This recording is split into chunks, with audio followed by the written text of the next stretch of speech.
All right, we are live. Thank you guys for waiting just a minute. Let's see, Roll Keeper. Good to see you tonight. Hope you hang in there. Stu is here. Thank you for coming, Stu. Appreciate that. I've doubled my audience already, so this is great. I know it's I joke, there's I'm up against the Johnny Carson of YouTube shows on Monday night, Mega Powers, and but I appreciate that it says once a month I do stuff. Just kind of let everybody know that I've got this is episode 7. I've got 3 more shows before I end this season, and hopefully the corporate powers that be will renew me for a second, i.e., my bank account. So, and all that. So, but I am looking forward tonight. This is something I've wanted as I was originally planning this whole show. There's certain people I knew I wanted on, and then as I've gone, I've discovered some other people I wanted to have on. But this is something from the beginning, I kind of knew I wanted to have this guy on. So I'm really looking forward to it. He's got his show, Rumblings and Rantings, on Monday night, and usually he is on the Mega Power show right now. And you'll also see him Thursday on Figured Out with Mikey. So without further ado, the man, the myth, the legend, it's Zakainen. Bam! So let me tell you this before we start. Okay. I am not going to pick on you for, I know you have a brand of being the translucent one and your skin tone. I was brought a lot different. I don't pick on people because of the color of their skin. Martin Luther King. Okay. It's lazy comedy. To me, I'm a firm believer that if you sit down with somebody, sooner or later you will figure out something deeply personal about them to pick on and make fun of. That's Get how you really deep. That's how they know that you actually care. So I am with you. It's always, sexuality, right? Sexuality is right there. It's height and it's weight. Yeah. Things you can't it's control. Things I've battled with, right? Yeah. So, but that's easy. I don't go for the low hanging fruit.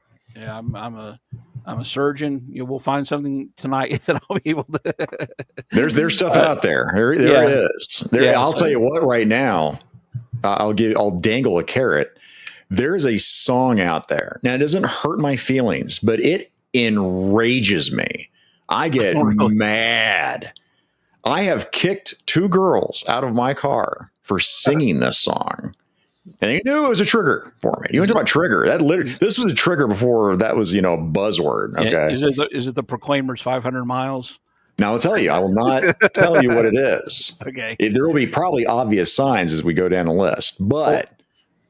Well, so just, we both have, you and I we're the same age. 52. So kind of, so, and just from what I've seen from your show and in the chat, that we have a lot of very similar interests and tastes. We were probably brought up in one of the greatest musical eras ever. I keep explaining to my kids that all music genres peaked in the 90s. Everything was 80s firing. and 90s for me, definitely. But then we also had, again, we came out of 60s and 70s to, that appreciation of, again, the bands like Led Zeppelin, right? Yeah, AC/DC. I'm talking about in the 90s, every genre of music was firing. I mean, 70s, each one had kind of the peaks and valleys, but everything was. Every genre, I agree with that. Country, rap, rock, everything was, so. In the entertainment, was all peak. So we have a lot of we're going to talk about some of that tonight. So you kind of started, like, I remember starting late last year, early this year. That's kind of when I decided I wanted to start doing this YouTube thing, and you were just moderating. You got the wrench doing your $6.60 super chats, stuff like that. So it's and rumbling into the stream. So and I told her, my point where I figured out that I could give this a shot. When I think it was actually the first when they first did the trivia, Laserpants did. Was that the first time you streamed live? Was the trivia night? It might have been. He might have did something before him where he just did an open stream thing. And then I went on in and I did the same thing. Articulate Ninja had a that stream was too. that same night that it was me and Mython. Yeah. We were the first two that he had that LP had on, and then he started rotating people in. Yeah, and so I kind of figured out, I did a few videos on YouTube and stuff like that, but then when I figured out how to do the live, that it seemed simple enough that I could do it too. And I think around that time you started, but you like just hit it and like took off with it, like it was like a meteor. So what what was your that thing where you said, listen, I can do this, but I want to do it more. Like you do this on a very regular schedule, where I only do this once a month. Well, now it's my regular schedules all the time, right? Yeah. I'm trying to dial that back. And I remember, God, I can't remember, a couple months ago or something where, I was, with Mikey, because that was a big thing. We were both before we hit 500 subs. So I'm sorry, Mikey with JMK Custom Works. We were both trying to get 500 subs on our channels. And I'm like, and we needed hours too. Yeah. That's right. So I want to say he had the subs. He didn't have the watch hours. Right. So I was like, so I needed both. And I'm like, man, everything's live. So why don't we do that? So then that's why I was like, I'll help you out, whatever. So we did that for a while. And then my wife's like, hey, you're sure streaming a lot. I'm like, yes, dear, you're right. I am. Sorry. I love my wife. Bingo card. Yeah. I was like, yeah, I am. And then immediately after Mikey then had, his dad, John, that you interviewed. And then Tony's now taking that slot up. He made that official.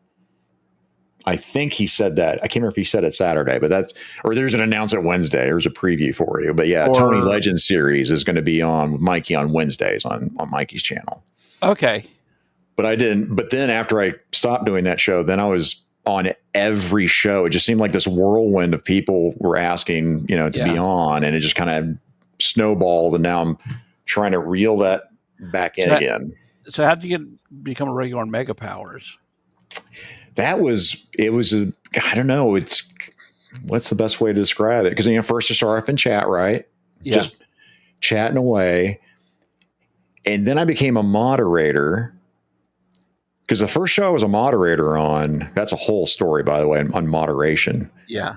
I talked to Rollkeeper about that a little bit. Dan's a really good moderator. Yeah. Was Ryan made me a moderator in 3POA. Right. And then after he did that, then it just kind of happened to where Jerk needed a mod. So then helped out on that. And then Tony, Legend Series, needed a mod. And I'm no longer a mod on that channel now. Okay. But I ended up a mod there. Helm and mod with Frankie. When Frankie was getting his channel started, he had Scott. And I was like, hey, man, if you need help for your first show, you can moderate me. I don't care. I'll happily help. But then I ended up a moderator on Mega Powers. So I was helping doing that. And then just over time, there's the one episode where we just talked about it recently where Jerk got me. He was like, hey, you want to pop on and do a live? Do a members only? I'm like, yeah, man, that sounds great. And then found out that it wasn't a members only while we were live. Yeah. I was like, hey, you don't have this set up as members only. He's like, oh, that's because it's not. I'm like, oh, okay. And then it happened. He just had me just come back again. So, I mean, he didn't know. I had not streamed at all. Like, we hadn't met in person. Nothing. And he just had me and just Jeff on that episode with him Saturday. And then he had me come back again. I can't remember if he had me back on again before Chad did, because Chad asked me to come on. So that was I'm going to say that was next. So Chad had me on his show. And then the third one was Ryan. So then I was on 3POA. And then I forget after that. But then, it started happening where I popped up on Mega Powers. Jerk had me come back a few more times, and then it just all the time on Mondays. And big guest appearance if I need to help him out. It was like Thursday. Jerk was the first one, so I definitely got loyalty, man. Papa Jerk, Jerk needs me, man. I'm there. You need a Saturday if my wife allows it. Yeah, I'm there. What's up, Abby? Hey, Abby. So, Abby, just real quick, Abby, on every channel he does, he buys 10, 15 channel memberships. He has never bought channel memberships for anybody on my channel. No one, really? No one. You're Nobody. monetized, right? No, I'm not monetized at all, but I don't think my deficiency should be an excuse for somebody else. I think that does. I think that's a big factor. He probably just tried and is like, I can't do it. He's got he probably is. Yeah. What are you at, by the way, as we're talking about that? I promise not to monetize my channel until I hit the bare minimum YouTube allows for it. I'm at like 154 subscribers, 155 It's tough, subscribers. Man. It's a grind on that. Especially because I don't put out a lot of video content. I kind of got out of the habit I need to get into, and I don't do a whole lot of lives. So it's just I'm doing this for fun. I mean, if it happens, it happens. I'll do a giveaway and stuff like that. But also it keeps me off of YouTube's radar a little bit. So I don't have a lot of problems some channels have with like I could probably pull out a dinosaur. You can probably put a dinosaur on and have no problem. Yeah, so I'm good like that. But so something else I've noticed a little bit that there's another show you've been appearing on kind of regularly, the 3POA. So is there any announcements about that or anything that you want? Are you going to be the 3 in the POA? Or no. Are you sure? Not that I know of. Ryan was one of my guys. I will say this, even before Papa Jerk, right?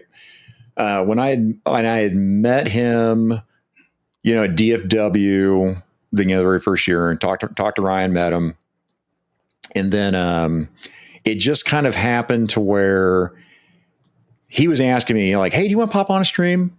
You want to pop on a stream?" And I really think that's also because of Chad and Quentin J. Bedwell was the other one. Quentin has been a huge cheerleader, man. Quentin is awesome. I love meeting Quentin at DFW, and we had an absolute blast. It's like we'd been friends forever. Yeah. But yeah, he sat there, and then Ryan when he was asking me, I was about to move. I was like, I want to do it right. If I do this, I want to have my studio set up. I want to have the right equipment, and then I'll make my premiere. And when I do, no problem. I'll jump on. But then over time, I just end up popping on when he needs somebody. He's another one, man. I mean, Ryan, Chad, and Papa Jerk are mentors to me. So if they need help, I'm like, I'll jump on. And no problem. So helping them out with the members only. That's fun. The occasional guest spot. We were the first. Figured out was the first guest on 3POA for 2025. So we were the worst and best show at that point. It was great. Right. Well, I had to ask you about that because I was hoping I could get some breaking news for the 4 people watching. Replay squad, though, man. I do get a lot. I do get a few more hits on the replay because it's a time I chose for this. And like I said, I'd rather probably be watching jerking games right now too, but I really want to do this. So switching gears a little bit though. Sure. Can you explain to me why the greatest animated show ever is the Venture Brothers? I don't know if that's just solely because of Doc Hammer. I don't know if was it wife and I talk about it all the time. We've watched Venture Brothers a few times over, and it's one of those things too. It's like I can't verbatim like tell you about every episode or anything, right? But I do. I love watching the show. It's amazing, and I don't know if that's just because of we grew up with like Johnny Quest, C Lab. I'm like Scooby Doo. Yeah, I've got the reputation of somebody that knows a lot of trivial nonsense. Stuff like You're that. really damn good at trivia, sir. We both came from the time before where like you had to, if you learned something, you had to remember it. Yeah, numbers. There wasn't go check yet. There's no checking your phone or going to the internet so you watch something once on TV. You had to wait till the summer to see the episode again, something like that. So Must See TV was like that. Literally was why. I mean, if you were fortunate enough to have a VCR at the time, cool. When that became available. But the Venture, they're just so dense with references on there, and from Prodigy, right? Where he's running around in the underground tunnels, right? And it was like, there's some self-proclaimed arsonist running around down here. Why is he running down the fire starter? And then, like Marvel references and DC references and Hanna-Barbera. But lots of Hanna-Barbera, man. There's one line there's one line I quote from it because it sums up a lot. And it's usually if we're going somewhere and we're late because somebody did something stupid. I always do that quote is that why is it whenever I try to go somewhere I get waylaid by jackassery? I don't remember that. It's from when they were flying in the X-1. Yeah. And I think Dean had to go to the bathroom or something, so they were late. And Doc, like why is it every time I try to get somewhere we get waylaid by jackassery? Yeah, mine always is, and I think Robert Diaz does it when he pops into chat. Says, ignore me, just from that gigantic alien. I love that, love it. In fact, so my cosplay this year that did not happen because I am a gigantic scaredy cat. I've done cosplay in public before, and I've done it in Kansas City. And the Halloween show, that you guys did was the Halloween show. That was, but I'm in my house, so I can do whatever and throw my Cobra Commander on, my Captain Kirk. But going out in public, I've done it, twice now. And at DFW, I was like, so I brought everything with me. So there's more stuff to haul. But I didn't do it. But one of the things was I was going to go as either Storm Rider, that Dreadnought that basically is me. Yeah. That's an easy one. I didn't know that guy was a guy until someone posted that. And then the other one was the Last Cobra Trooper was my idea. So I was going to do this Last Cobra Trooper that had parts from a Televiper. I was going to use the glasses that we use on 3POA, right? Okay. I was going to use those. I was going to, tear my Cobra shirt all up, had all that. And the idea behind that was, was it 21 or which one went and become a badass from the Monarch? Was it 21? It was 21, yeah. Yeah, the Wolverine claws actually becomes a legitimate badass in the later seasons. And that was my whole thing behind this. Like, I want a Cobra Trooper that actually becomes a badass. Yeah. Well, that was so I told my kids that I have a theory, and it came from watching the G.I. Joe cartoon, because to save money, they would repeat stuff, but they would do stuff like if a Joe got captured and they would escort him to the prison, there's only 2 Cobra Troopers that would go with them, and if they're guarding something, it's only 2. Yeah. So I came up with what I call the Steve and Rick theory. It's 2 guys. They're Steve and Rick. Cobra Commander Clay believes that they're the absolute best troopers he has, even though they're always messing up stuff like letting Duke escape and all, all that stuff. And then when I started watching the Venture Brothers with the 2 henchmen, that was kind of like, I was like, oh my God, it's a Steve and Rick principle. It's Steve and Rick. And then I'd love to actually talk to Doc Hammer and go, is that where you got that from? Like, where did you get these 2?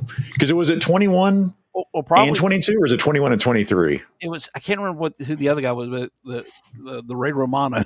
Ray Romano talking like this. Yeah. The one that got killed. But as I looked at, through animation of the past. Spoiler alert, guys, for a cartoon that's been out for, how long's it been now? Holy cow. It's been a long time. Well, it was only like 8 seasons, but it took them like 15 years to do it. The movie that came out, right? Yeah, the movie was great. I loved how they tied all that stuff up. I loved how tied it up. Yeah. Tied as much as you possibly can with that series. And I would love to talk to him one day too, because I'd like to find out how much of that did you guys plan from the beginning, or was it because these guys are so tight with continuity that they would say something in one and go, "Hey, remember back when we said this? Well, can we do it?" Or did they, like when they said it, did they plan that? Kind of like the Futurama, where if you watch the first episode, all the callbacks, you see Nibbler's shadow. Yeah, when they did, or did they just keep track completely? Was there a Bible, right? Or like Modern Family, with all the callbacks in Modern Family. Oh yeah, that's and that's what I really like, because I'm big on that, because I like continuity, and canon. That's the thing is kind of branding. It's on my head canon, and I tell folks that my head canon, I try to keep things like with my Valaverse stuff, I have my own Republic of Florida thing going on here, but I always keep it within the bounds of what's already been established. By same thing with JoJo. When I played JoJo when I was little, I would go through my file cards, pick out my team, and I would keep everything within the bounds of the canon, stuff like that. So now, was your canon a combination of like the comics and cartoons? Oh heck no, the cartoons. Like I said, I have a theory that of what type of Joe fan you are, just depending upon how old you were when you first discovered the comics or the cartoon. So it's kind of like if you were 10 years old and above, you were probably more of a fan of the comic, because I was about 10 years old when G.I. Joe came out back in 81, 82. So then the cartoon came along. If you were like younger than that, all you really had was the cartoon. If you found a G.I. Joe when you're like 5 or 6, you watch the cartoon probably all day long. And that's unfortunate. And that's who's kind of got the reins of the property right now, is these people that grew up on the cartoon and know nothing about, the Gospel of Hama. Well, I started with the cartoon because I didn't get into comics later. Yeah. 11 was my first one that, then I went back to get everything else, but it was 11 that got me. And I'm like, oh my God, the comic is so much better. And I thought the cartoon was trash at that point. Yeah. I still watched it, but yeah. Oh, sorry. Stacey! Yeah. Here, yeah. My Pavlovian response. Spoiler alert. Oh, no, here it is. This is what I was looking for. Yeah, 21 is Gary and 24 is the 24. Okay. Thank you, Stu. And then going about how the 24 was actually henchman for the Phantom Limb when the Monarchs.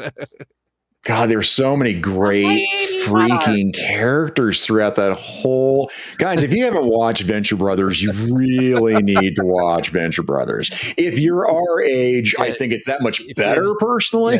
Yeah. If you have HBO Max or whatever it's called, then I think they're going back to HBO now. I think that's now a thing. Yeah, they're like, you know what? Maybe that was dumb. Maybe we should go back to HBO. It's like, I don't care at this point. I don't care. I get it free for being an AT&T customer, so that's all I care about. I don't care what you call it, as long as I can watch it for free, so I can watch it. Do you have that Venture? Yeah, the Venture Brothers book. I didn't know there was a book, Stu. What book are you talking about, sir? I'm very interested in that. Yeah. Yeah, someone said it earlier about Lou, 2 words, Dr. Girlfriend. I am all about Dr. Girlfriend, 100%. We can make this whole show about Venture Brothers, 100%. I will talk about this for 3 hours about Venture Brothers. But I'm getting ready to move to another topic that you probably talk several hours about. So can you explain to me why Shadowrun was the greatest RPG ever created? I will tell you, I can answer that easily too. That's because it was the best of everything. That's why. Now, specifically, I'm going to say for me, my favorite was 2nd edition. Was my favorite Shadowrun.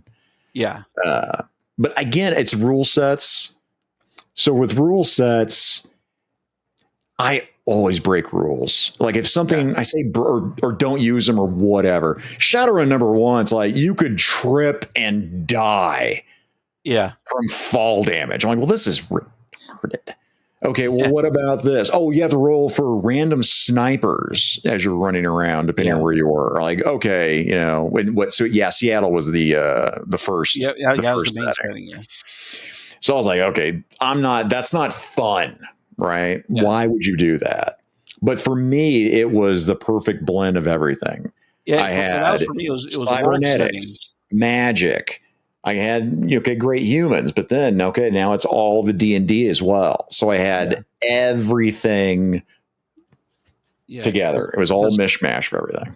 Because Cyberpunk had come out before Shadowrun, and that was like the first really cutting edge sci-fi. It was all like riffs and GURPS, and I had missed that. Like I hadn't role played in that setting. So when I got into on a table, they went from, it was Vampire the Masquerade. Yeah. And then I don't even think I made that campaign. So they were wrapping up Vampire. Yeah. So we were in That's right, 19.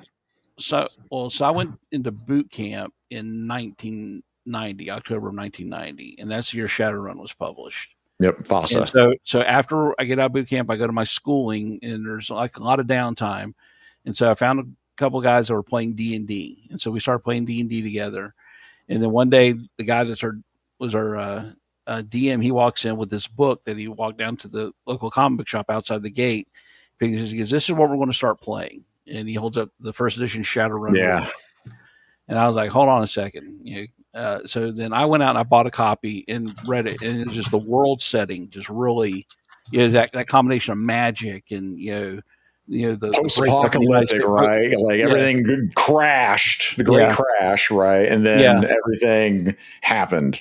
And magic's released back into the world. Yeah, elves and orcs, and the way they did it too was great. Like the Dunkel's on the first great dragon that announced his self. And became president of the United Canadian American States and was United Canadian. I love the whole that world building of how after everything fell and collapsed, kind of like Valaverse. Valaverse first comes out right with their lore. I'm like, that's totally Shadowrun to me. Well, I love they did an entire rule setting core book on Dunkelzand's will. Yep, on the will after he's assassinated. Which you could use for a story idea, story ideas and stuff like that. And then I think I stopped playing around Bug City when Chicago had the insect spirit infestation. They just walled it off. Here, if you want to show this, if you want to share that screen, this is what we're talking about here. Yeah. Yeah, that first cover initially right off there. Cover, that cover right there, and then the so you can let me zoom in here. But I mean, first of all, this logo, I thought about getting this tattooed on my left leg. I was like, that Shadowrun logo was dope. You can't see it in this picture, but all the circuitry that was running behind it, the circuitry in the scroll. So again, that combination with magic and tech. But seeing elves, street samurai. Yeah. And then like when they came out with the physical adepts where you could use magic to get do the things that street samurai could do, cybernetics and use biomechanical implants because it didn't eat into essence as heavy. It's still heavy. It's heavy. Yeah. So that was all great. So again, it was a great time. But as you get older, you don't like getting together a D&D group is like one of the hardest things to in person, right? I think that isn't the case so much right when Critical Role hit it big. Yeah. Before Critical Role hit it big with D&D, it was Penny Arcade, right? So I think that kind of set the stage. I hadn't role played for a while.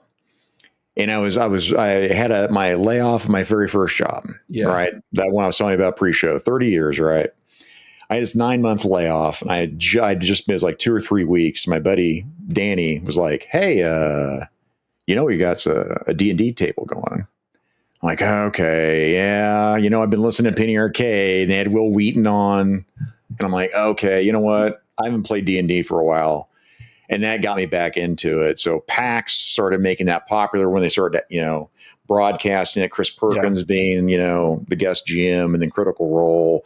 Everybody wanted to play D&D, and that's something I never thought in my lifetime I was ever going to see.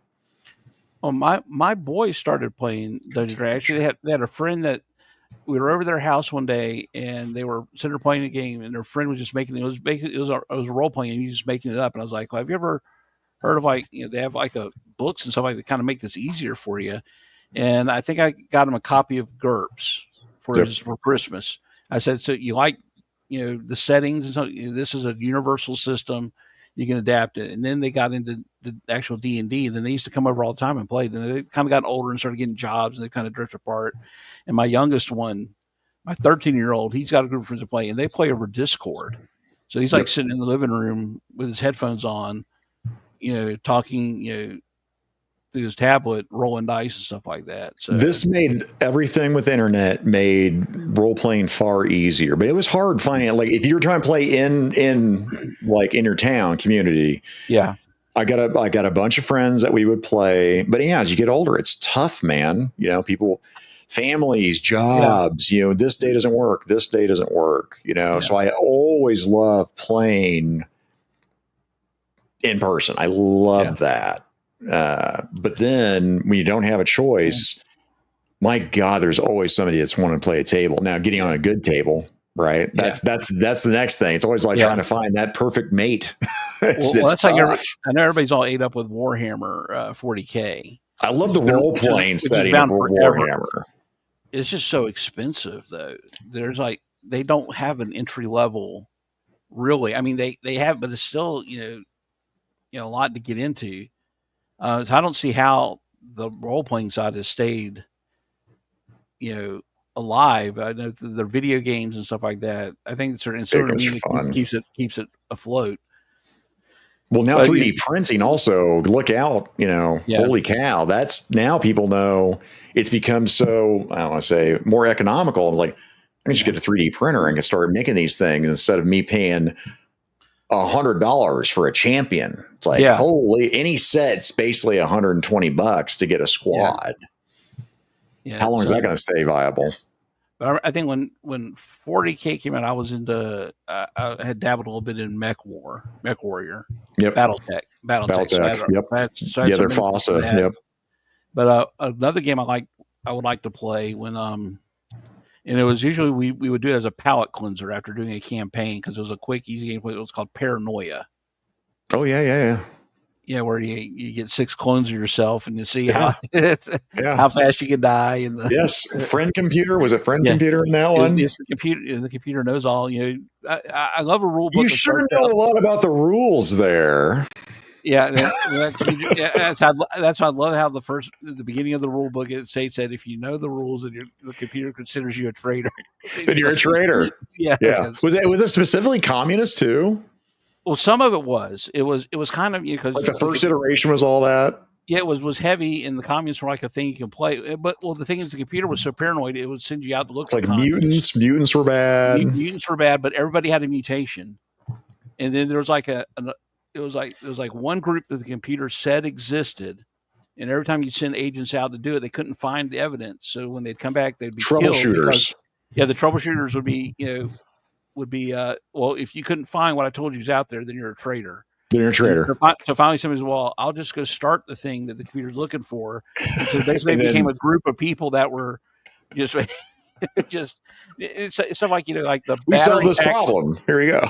The battery packs were unlimited power on your gun, but the barrels would melt down.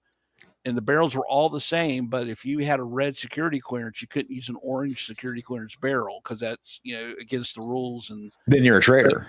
Yeah, you're a traitor, and then people had learned to hack the computer to get what they wanted. That's why there was a whole communism thing. Is it's always making fun of that because it's like, well, here you go. This is yours now. Yeah. Oh, thank you. And property is theft, and now you go to the gulag.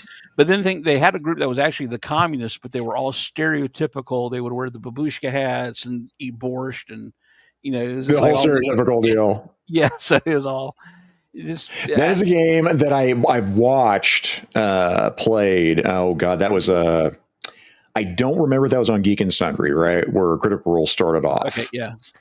I can't remember if because Zach was doing that because he left and he started a hyper RPG when he left because that's what he was running over Geek and Sundry. He made his own thing. Man, he was awesome to hang out. I got to hang out with him. That was a lot of fun. But yeah, I remember him running Paranoia.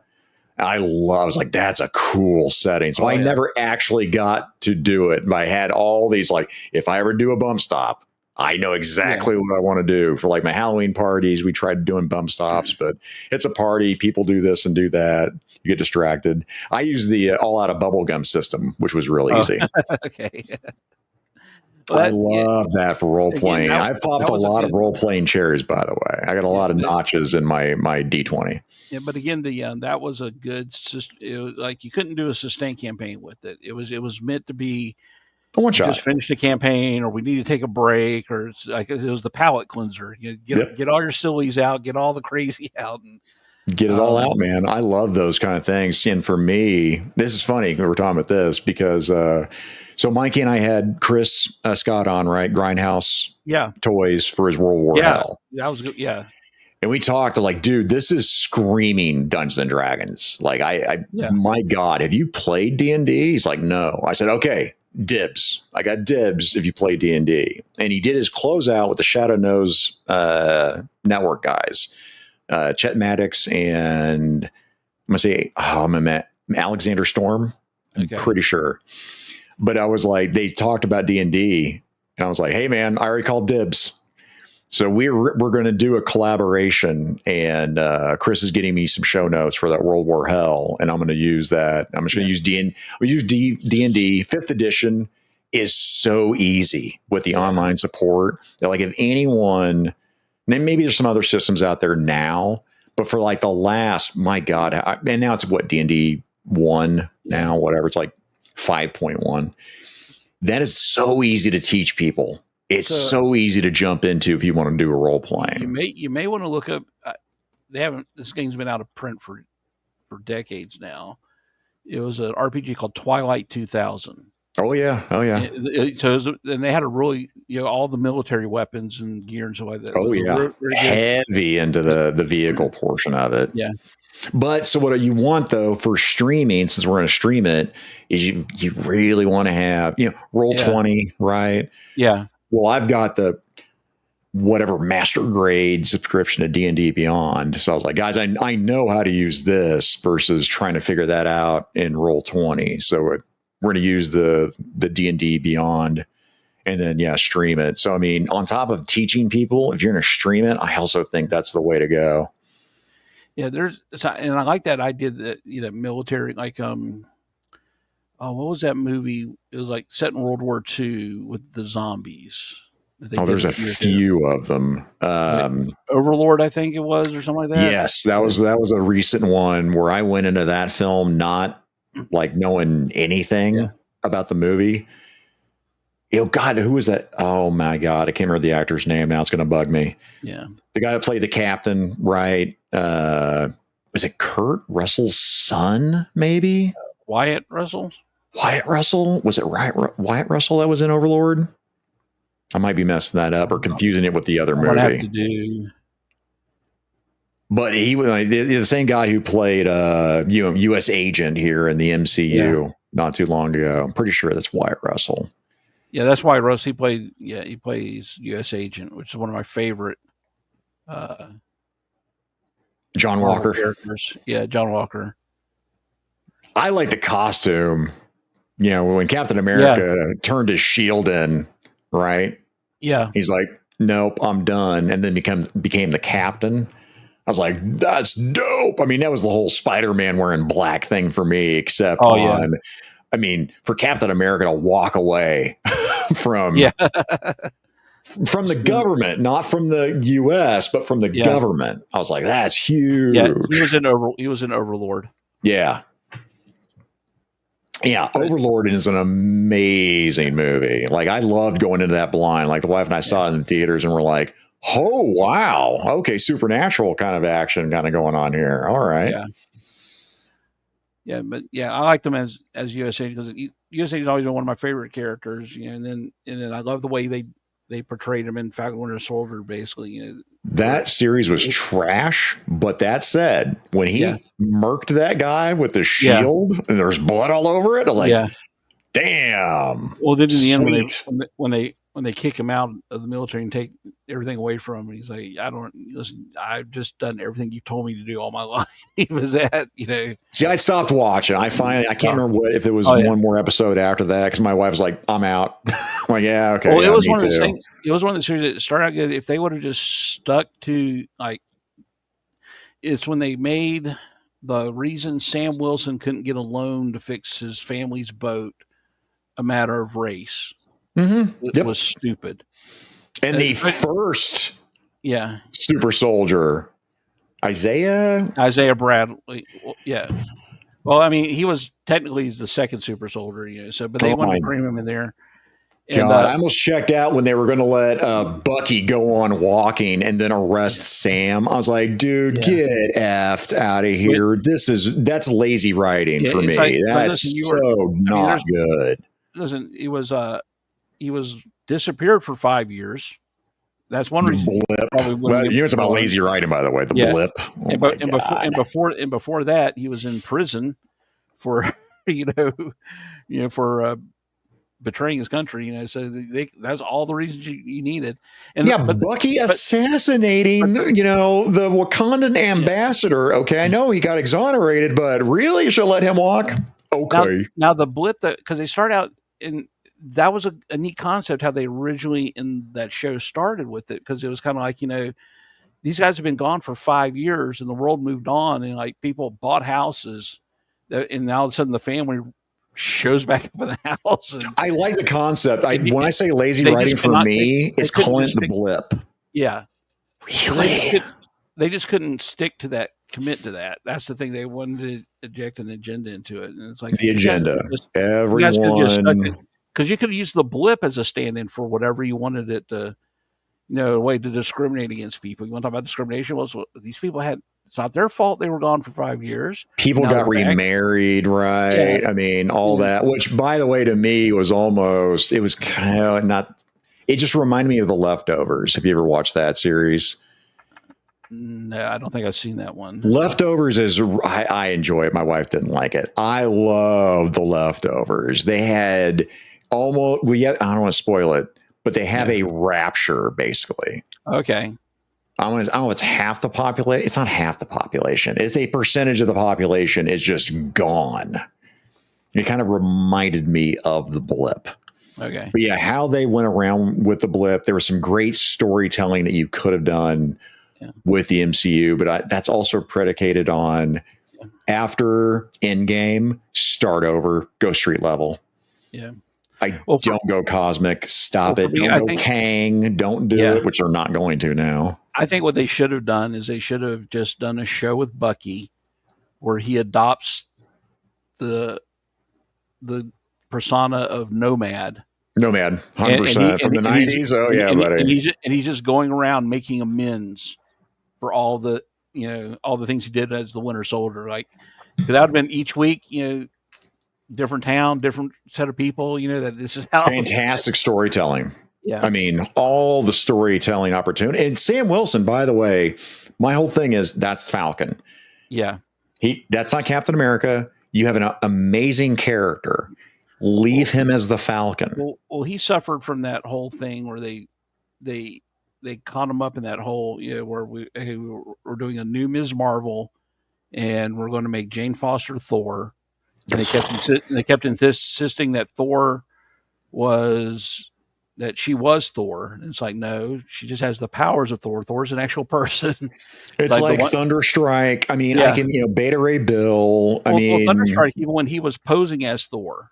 Yeah. He was, because Thor was gone. But he's not Thor. And like you see, he's struggling with that. It's like, I'm lying to all these people, telling them I'm Thor, and I'm not Thor. It's like, and to me, like, the only one that made sense was the Sam as becoming Captain America, because he trained with Steve and he was part, that was the only one that, like, the handing of the mantle thing over, that was the only one that made sense out of the whole. It made sense. It's just, you didn't need to do it. So when he turned his shield in, like, please, yes, be the Falcon. Yeah. Go do that.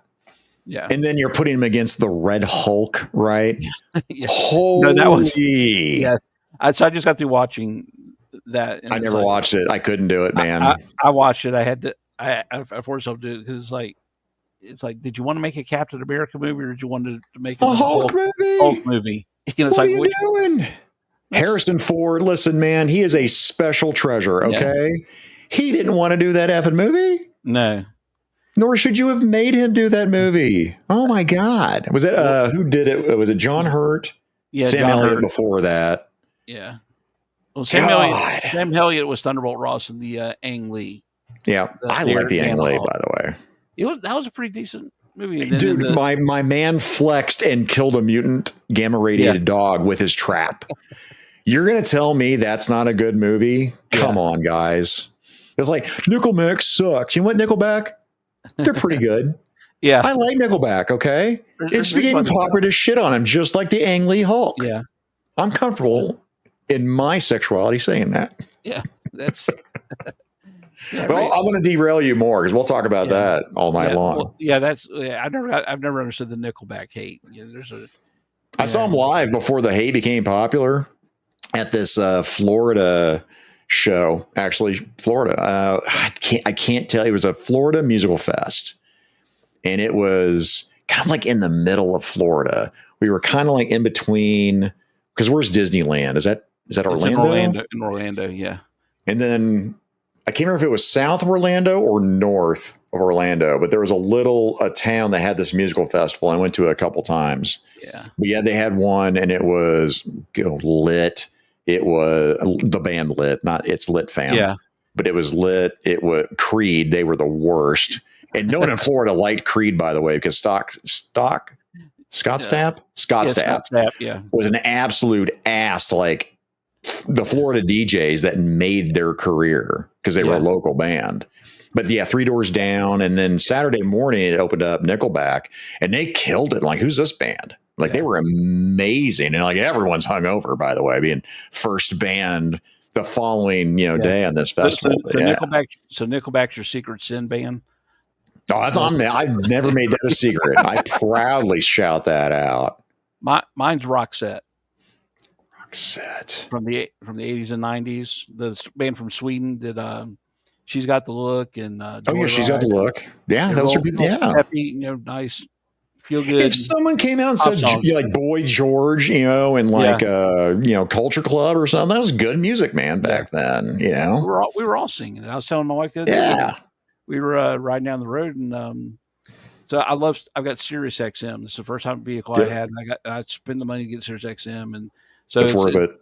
It's lithium, 70s on 7, 80s. Ozzy's Boneyard. I don't have that, but I have the 70s channel, the 80s, and the 90s, and then pop rocks. It's like the next. And then I have comedy after all that stuff, and there's Ozzy's Boneyard's really good. Liquid Metal. Yeah, so I was going through, and the Ascending Opera song came on, and it was like Time After Time is an amazing song. And I was like, you listen to her now, it's like you don't realize how good she actually sounded. My God! It's but everybody was so looking, because she dressed like a homeless clown. She dressed like a homeless clown, Lou Albano. Oh yeah, but she was competing against like Madonna and stuff like that. So, and she wasn't, But her voice is like, it was once you got past all that and actually listened to her sing. And beautiful voice. She had that thick New York Queens accent, too. So when she talked, I wanted to punch her in her face. But singing was, it's like it was like Ozzy. Ozzy, I can understand him when he's singing. When he talks, back then you couldn't understand a damn thing he was saying. You mentioned Lou Albano too. That's my era of wrestling. To me, whatever September, when the Attitude Era started, was when wrestling ended for me. That's when I got back into wrestling. Was during that NWO, right? It was WCW is snagged me back into wrestling. They needed to do that because it was the clear break from the old way, and it needed that. For me, that just wasn't the whole the stable system and all that, and these guys were. They had stories, but it was like the outrageous characters. For me, it was out. Well, that's what got me to WCW, because WWE had just fallen off. I didn't like any of the stories. I didn't like. That didn't grab me at all. Especially Super Bowl. I'm watching The Rock and Austin wrestle, and I'm watching this scenario where Austin's lowering this forklift with this pallet on it, and a guy who drives, forklifts and pallets. I have. Actually, I did it about a month ago again. And then The Rock's underneath there. I'm like, you put a camera underneath there, and I'm supposed to be sucked into this, how this is real? Guys, I'll suspend disbelief and everything, but this is crazy. Yo, Joe Daddy. And then now, and I also like the behind the scenes stuff, like the story, like on the YouTube now, some of these old wrestlers are like telling tales. I think that's where Triple H is hitting it, right? Because I'll tell you what I think killed it was MMA. MMA destroyed WWE, right? The whole, and then the internet killed, kayfabe. Well, you have, Tony, Legend Series will come on and wax poetic about that, but it needed to evolve. So I agree with you. It's that behind the scenes. And now for me, MMA has kind of gotten to like, they all do the same stuff. It's, punch, kick people in the thigh, wrap them up, put them down. Whereas I remember when MMA first got started, and it was like you would put a boxer into a ring with a sumo wrestler. Yeah, and that it was just like it was Street Fighter. It was come to life, and then that kind of and these guys had personalities. It was like so those things. And as it grew big, they had to have the rules. Because people, you have to. You can't have geese. The Gracies were mad about that. They're like, well, now it's not Ultimate Fighter, it's Ultimate MMA guy. I'm like, yeah, but you're using your gi as a weapon because that's the style. Yeah, you can't. I mean, you've got to evolve past that. You got to have rules, like you're saying. And the whole the scoring system they've got, the old boxing scoring system has been outdated forever. They need to change that. Well, it's like with anything. Once you start worrying about the money, then you start losing the innovation type of deal. That's where Duarte and I actually were talking about that at DFW, where I've stopped because wrestling has just become so dominant. Where I'm like, how again, Brazilian Jiu-Jitsu claimed it for a long time, and it was wrestling, but now it's boring. All you do is get top, maintain top control with the point system they've got. You won. Yay. But I do like listening to the old behind the scenes stuff and all that stuff. Like when I finally realized, because I remember back in the 90s when Sergeant Slaughter went back to the WWE in post Desert Storm, and then I'm like, why is he? The guy was just being GI Joe for all these years. Why is he now you're supposed to be a Marine, and all that stuff. And then why is he now, Saddam Hussein supporting, and then when you hear the whole story about how, he took the Joe job over Vince McMahon's head. Yeah. And Vince said, no, you can't do it because I've already licensed you out to L&J. And he's like, well, you don't own Sergeant Slaughter. And he's like, well, no, I own you. And he's like, no, this is the deal I did with your dad. And then when that had ran its course, he says, hey, I want to come back. And Vince's like, well, I'll let you back on one condition. You're going to have to be a heel. So people are going to have to hate you because, it's like, I was like, that is so petty. Petty. I equate Vince McMahon. I won't take anything away from him. Like I will say with Al Davis being a former Raiders fan. I'm just like ex-football now at this point. But Al Davis is who I compare it to. Both guys, when they started, were masterminds. Yeah. They built, Al Davis built that team and the league, honestly. Him and Jerry Jones were, I was a big Raiders fan as a teenager. Jerry Jones said, they were in sync. They agreed quite a bit. My town didn't have a professional football team until 93. Oh yeah. And so when I was growing up, the Raiders were my team, especially because, I got so excited when Art Shell went back to coach him, hoping they would go back to the old days of, we don't care if we're going to win. We're just going out there and just play like monsters. Yes, where your penalties weren't offsides all the time. Your penalties were a personal foul. Come on, man.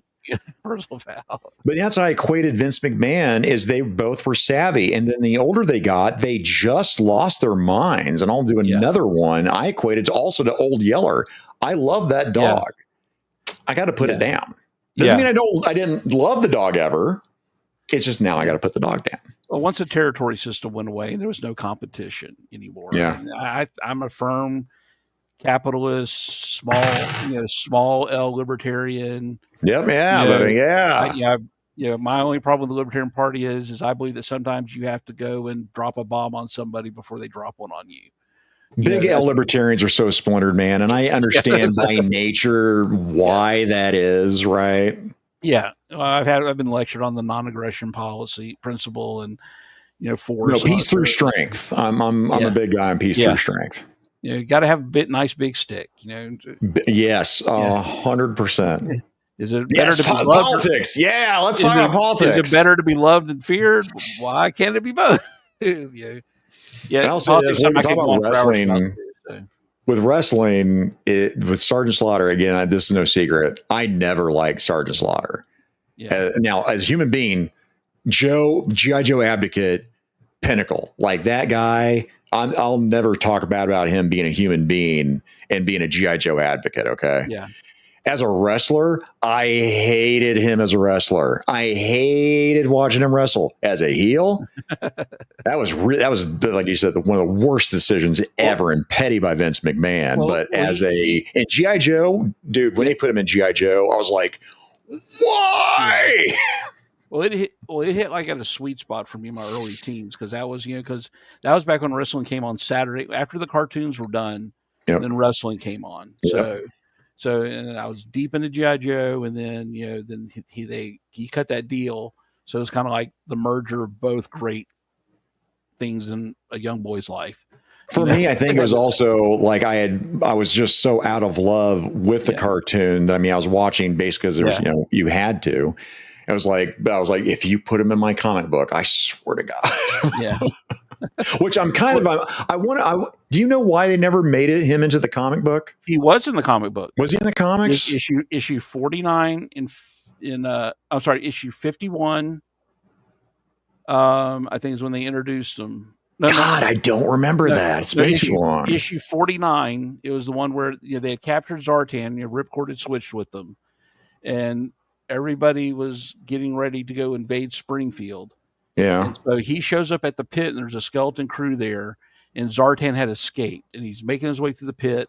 And so Sergeant Slaughter shows up, and so it's like Toll Booth and Clutch and a bunch of guys in the motor pool. Like, well, we weren't aware somebody new was coming today, and we just got word Zartan escaped. So they dump his sea bag, like we don't know who you are. And so, of course, he beats him up, and then they crawl through the vents, and him and Gung Ho break out, come crashing through the vent, fighting each other, Zartan, and they both pop up, and it's Gung Ho pointing at each other. No, he's the bad guy, and Sergeant Slaughter just picks one and knocks him out, just swings and knocks him out. Damn, I don't remember that at all. And they're like, and it was Zartan. So he knocks Zartan, and Zartan reverts back to Zartan, and they're like, how did you know? And he's like, I didn't know. I just, which is that's a classic trope, and there's a reason it's so good, right? And then you didn't see him again until, it was after the Battle of Springfield, when they introduced Zarana. Yeah. And her and Xandar show up, and they get Buzzer to tell him, Buzzer tells him, well, hey, he's in the pit, but hey, I know where the pit's at. So they go to the pit, and they break out Zartan. And so he was part of that the Havoc was introduced to that issue. And then, so they go chasing them across, upper New York, trying to capture them and stuff like that. So, but Hamill was very good at doing stuff like that, like introducing things that he didn't particularly like. Like that was a forced thing. Serpentor was forced on him. Oh yeah. Yeah. But he did it in such a way that it's like, I said, well, if I got to do it, and he had complete control over the book, he's like, if I got to do it, I'm going to do this in a way that makes sense, not just some silly Billy, thing. And then saying no to things like, having some sort of like burble thing. And they're like, okay, instead of us doing this weird, cute, cuddly thing, no, but I'm going to put the dreadnoughts in it instead. Yeah. Like, oh yeah, that's cool. And he only put Crystal Ball in as a background character in one panel of a comic. And I think in the IDW run, I didn't read any of the IDW run. I didn't read any of the IDW. I think he finally did a story with them. That's why everybody was so over the moon about the figure when it came out. So, but he was very good about doing that, keeping that world tight. And that was my love of storytelling. Was that right there? So. Yeah, I stopped so mine was 150. Yeah, was the original run. 155 is when it was 155. Yeah. So then I stopped, and then find out years later, oh, he actually went back and just kept on going from there. Yeah. Now I have started reading. So they, the IDW run ended at 300, and then when it went to Skybound, They picked it up starting at 301 with Skybound. So I've started reading that series, and I was kind of hesitant first because I missed another 12 years of stories in the IDW. Yeah. But it's Hama. It's like putting on your favorite coat. Yeah. It's easy to and any of the changes that he made, and some of the stuff that it's kind of some weirdness in there now. It's very easy to pick up what's going on and who's who and who's doing what. Okay, because I've been picking up issues here and there, but I haven't read any yet because I was like, man, I don't know where the hell to start on that run now. Where Skybound Energon universe. Yeah. Oh yeah. I just Transformers 22. I just picked that up today. I'm so far behind now, man. DFW just. I haven't read any of my comics. I picked up issue 22 today, and I was reading it. I had to go pick my wife up from work, and I'm reading in the car, and I had to do a short on it because this entire Skybound Energon universe is the way it should be taught as a master class on how to take a nostalgic property and update it, revitalize it, update it. Yeah, because it's like he took he pulls stuff from the cartoon, the comics, the toy line, and adds new stuff to it. That makes it all. Will you make me go? Cobra Law is cool. Yeah, I hate Cobra Law. Yeah, but not in that universe. They made it work. In my brain, Cobra Commander was always a used car salesman that was screwed over by the government, or as he saw it, in society. Yeah.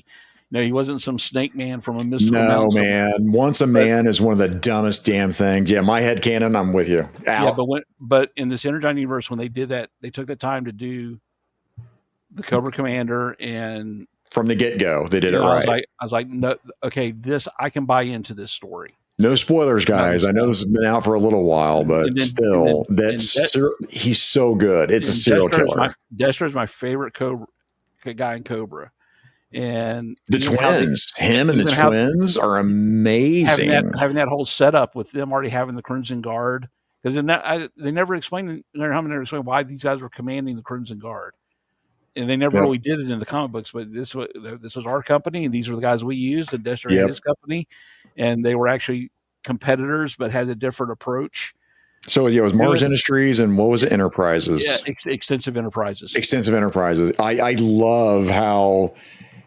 Again, you don't have to know any of this history at all. Yeah. You don't. You can be a new reader and just start reading this, and it's everything. They're building it from the ground up. I think it's like Venture Brothers. I just have another. That's what I'm saying. It's like there's enough. If you're into that stuff, it's sprinkled in there where you go, okay, and they made changes to things, but without insulting the stuff that came before it and the way you liked it before. That's the big thing where people just go, I've never read an issue before, so I can come in and write this comic book. There's like a comic book coming out. I saw somebody that they it's a new Red Hood comic that's coming out from DC, and the author is going, I never read any of the old Jason Todd stuff. Oh, you haven't? It's like, then why are you writing the book? Why are they giving you? Okay. I was saying I didn't know if you read Red Hood or not. No, I know the whole thing, but this guy is like proudly saying is like, hiring, It's what Marvel's been doing, right? That has not been working. It's what DC has been doing to a lesser extent. But I mean, with Marvel, it's like, we don't want you to read any source material at all. Lucasfilm. Oh, we don't. Well, Lucasfilm, Disney, Lucas. We don't want you to read that. What?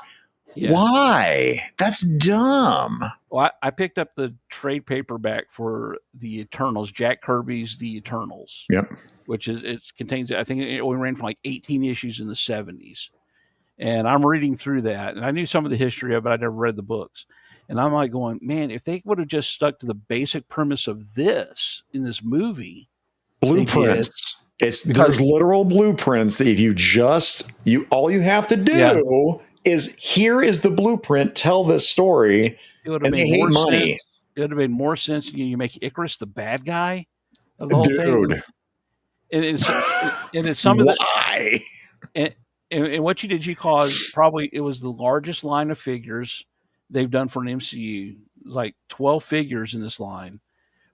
Probably some of the most beautiful figures for design wise, because it didn't have that MCU seam work, that the superhero costumes, all that, and you caused them to rot on the shelves because the movie was so Yeah, it's one of those things. I talk about it. I don't have to like a movie and go or any property, and there's a cool figure, Crystal Ball you talked about. Yeah, I hated that toy. I didn't have that toy. My brother had that toy. I didn't care about that character.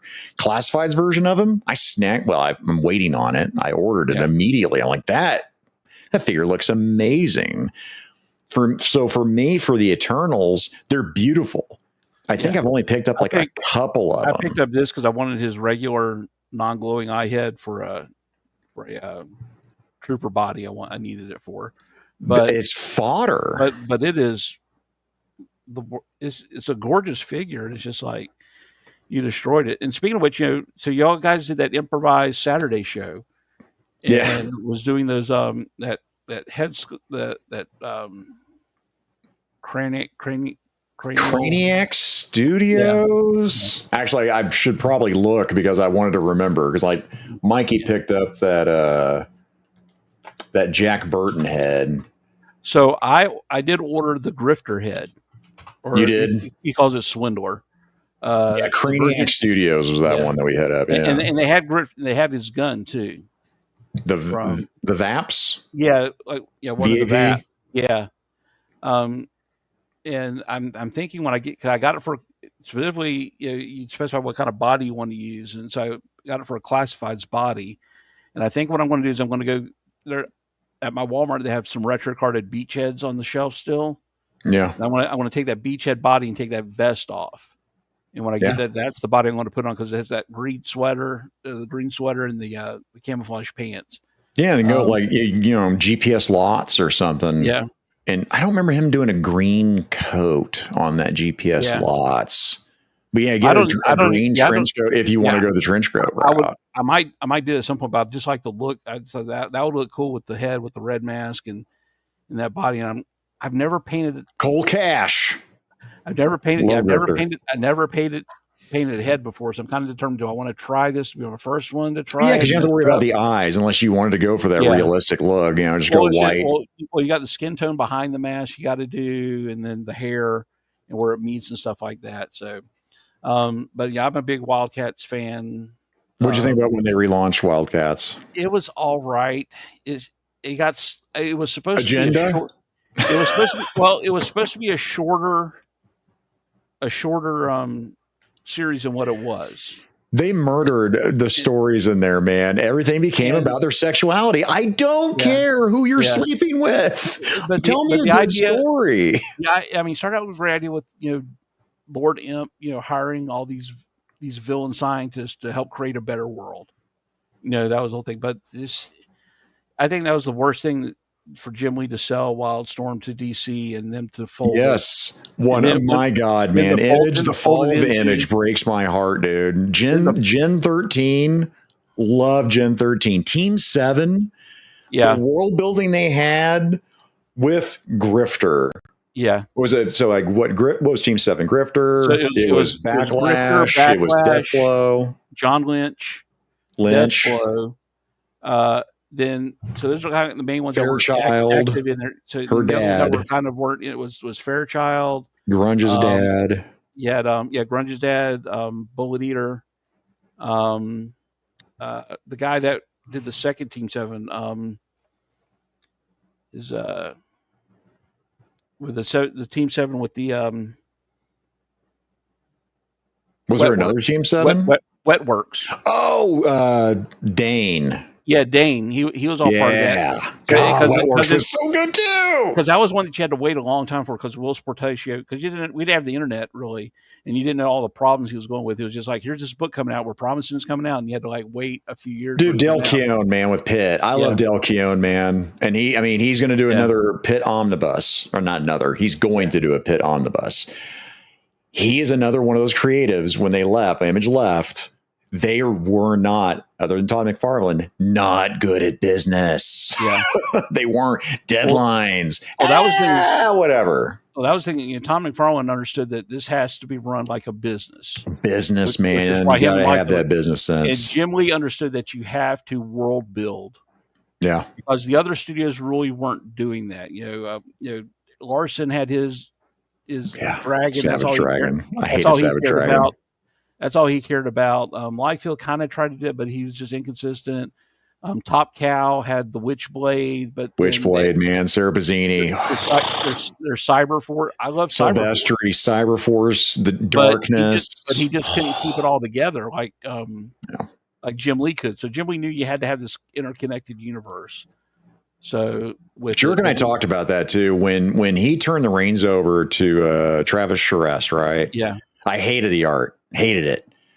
And I can't remember what issue it was, but then it just became like he found his own. Like he was like, instead of me trying to draw like Jim Lee, I'm going to draw my style. And then I was like, then he nailed it. But then they were making business decisions like, they had Alan Moore writing. Was it Alan Moore that was doing, or I don't remember Alan Moore being involved. Well, Alan Moore did Supreme for. Oh, I forgot about Supreme. Holy cow. That was a great book. Yeah. But who was doing the Authority? Was it Warren Ellis that was doing the Authority? I don't remember the Authority being part of Image when I was reading. Like it was all Stormwatch. Well, he came in and started writing Stormwatch. Because Authority, that was DC. He wanted. No, that was originally Wildstorm. Because I don't remember that.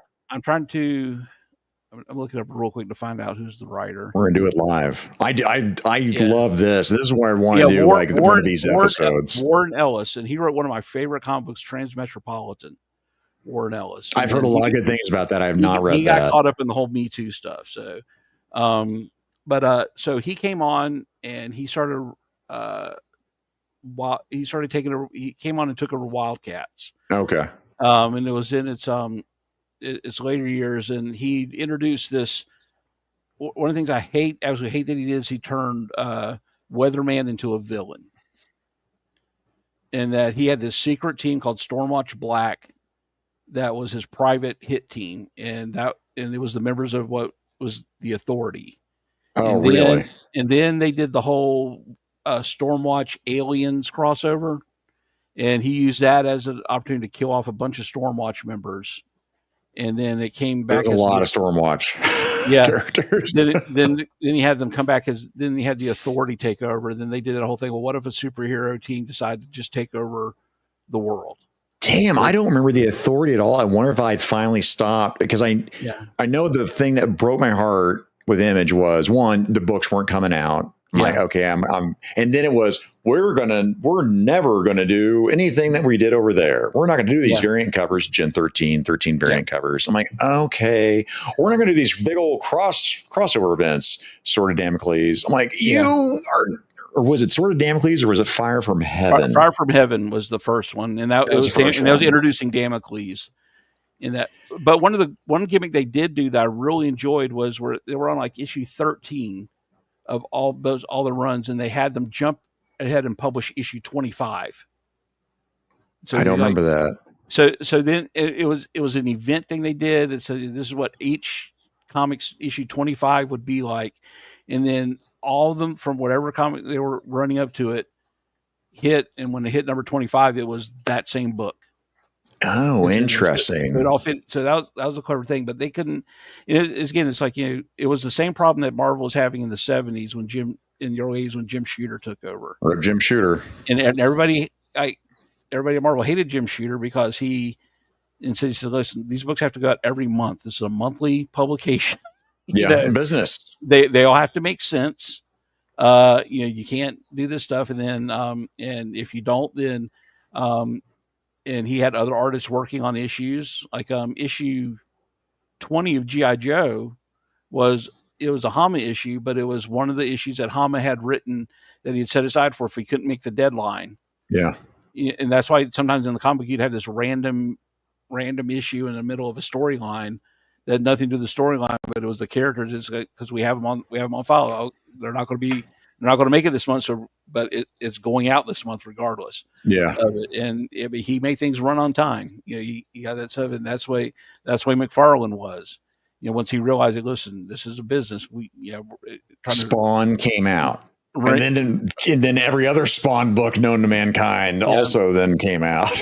Yeah, but then but the thing with the Authority is that it got to the point where it was not selling, but and Warren Ellis found out that it wasn't selling the way it should, and he went into their office. He's like, "Well, why am I still working on this book?" And they're like, "Well, we just enjoy reading it so much, that we don't want to cancel it." And so he's like, "Oh my God, why do you do this?" But so when McFarlane had the DC license, when he put out Grifter, yep, I was like, and then they said that was coming out, and then the book was really supposed to focus on the Court of Owls and them and Lord Imp, but then that didn't happen. And I guess Grifter started appearing in Batman a couple of times. So I was like, oh, great, Grifter. And then they did a Midnighter who was from the Authority. I was like, oh my gosh, we're going to finally get okay, so that's where that guy's come from. Okay. Yeah. So I was like, so I'm kind of disappointed that's the only two Wildstorm characters we got out of. Dude, when they announced that, that was going to happen and they were merging that over into DC, it just made me sad, But I would have loved to Death Below. I was like, this is a whole nother character. Why are you making this? Why is this happening? Don't put him in this universe. But I would have loved for this. If they gave me a Grifter, why have you not given me a Zealot? Zealot. That's it. I just checked out, man. He hates female figures for some reason. He claims they don't sell. Yeah, Wonder Woman. Yeah, classic Wonder Woman. You dirty dog that still didn't get. Zealot, give us two heads, give her short haircut, and give us her coda hair with all the, go to town with it. Repaint a Superman body and give me a Mr. Majestic. Yeah, Mr. Majestic, man. So. Yeah, Gaines and I talked about that, like redoing, using the Spawn monolith that went on clearance here. At least were a lot of places. I picked up one. I think he did too. Trying to use that as a base for. Because of all my toys, I've got all my McFarlane, McFarlane, Jim Lee. Yeah. So I got my Jim Lee, Wildcats down there. I love those toys, man. I love the aesthetic, and I want a modern, updated version of it. So yeah, using Monolith for Maul, who to use for Spartan, which pieces to, for Voodoo. By the way, it'd be another figure that would sell like hotcakes. Be Voodoo. Yeah. Hello. Anything that was drawn by Jim Lee and then later Travis Arrest will sell. They're beautiful figures. They're beautiful characters. At this point, I would take a Ladytron. Yeah, man.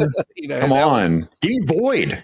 Yeah, that's a very simple one to do. That was, Well, now with the MCU, right, with the new Silver Surf Her, Norrin Radd's wife, for whatever reason they decided to do that with Fantastic Four. It blows my mind. You have Frankie Ray, you have Nova. If you want to use a female, Harold, go for it. But why would you take Norrin Radd's wife? What? Yeah. No. But I think again, comic books, you have a blueprint. Yeah. Do this comic here. Or if you're going to do we all know it's set in an alternate universe. Don't do Silver Surfer. You don't need to just do Airwalker or Firelord. Gabriel, Terrak, all of those. And then save Silver Norrin Radd for when you come over to the main 616. Yeah, so which I don't think it's not even the 616. I don't know what it's just the MCU universe, right? Yeah, so it's just, I don't know. They just mess up so bad over and over again. But again, I'll take us back though. Imagine us, we're growing up, right? Imagine I get that G.I. Joe number 11, and I get, Incredible Hulk, 281 or something. Yeah. The movies that had come out at that point, I never thought we'd see the MCU. I never thought that was ever going to be a thing. I never thought there'd be one Punisher movie, let alone Rip 3? They've done Jane and Ray Stevenson. Yeah.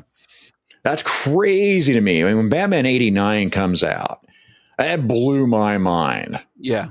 I was like, oh my God, this is happening. And then everything kept getting bigger. And then when the MCU became a thing, my past self, that was going to be a thing. You're crazy, old man. Get out of here.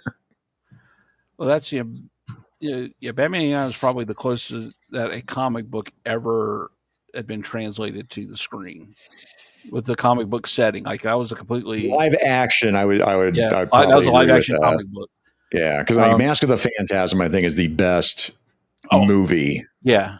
version of Batman that we've And had. there's so many things I think would be better if they went the Japanese route and did stuff like. That's the reason why animation is so big in Japan is because they didn't have a big studio system and the equipment, so they could do so much in animation that you can't do in a film, even with CGI nowadays. So there's animation animation is expensive, but over there again, different story. Yeah. I one of my favorite all time book series is the Dune series. That's where I check out. It's because it's super so dense. Boring. Well, I'm all about the intersection of politics and economics and religion and Game of Thrones, the books, that kind of stuff. But Dune is something. Why they keep trying to 80s Lynch Dune over here? That's me. Give me my Lynch. Yeah. Oh, I saw that movie first. I'm glad I saw that before reading Dune because they gave me a visual palette to imagine the books in. I don't know if I read Dune because I'd only read was it Messiah? Was that the second book? That's the second book. And then Children. Yes, Messiah is the shortest book. Yeah, Children of Dune is the third one. So I did not do that until the latest Dune movies come out, which I hated. I didn't want to say hated. I just didn't like them at all. Like my wife and I just thought they were boring as hell. But they're closer to the books. I'm like, well, guess what? It is closer to the book. I didn't like the books either. Visually, it's closer to the book. The miniseries that Sci-Fi did is probably closer to the storyline. I never did try watching that. Yeah.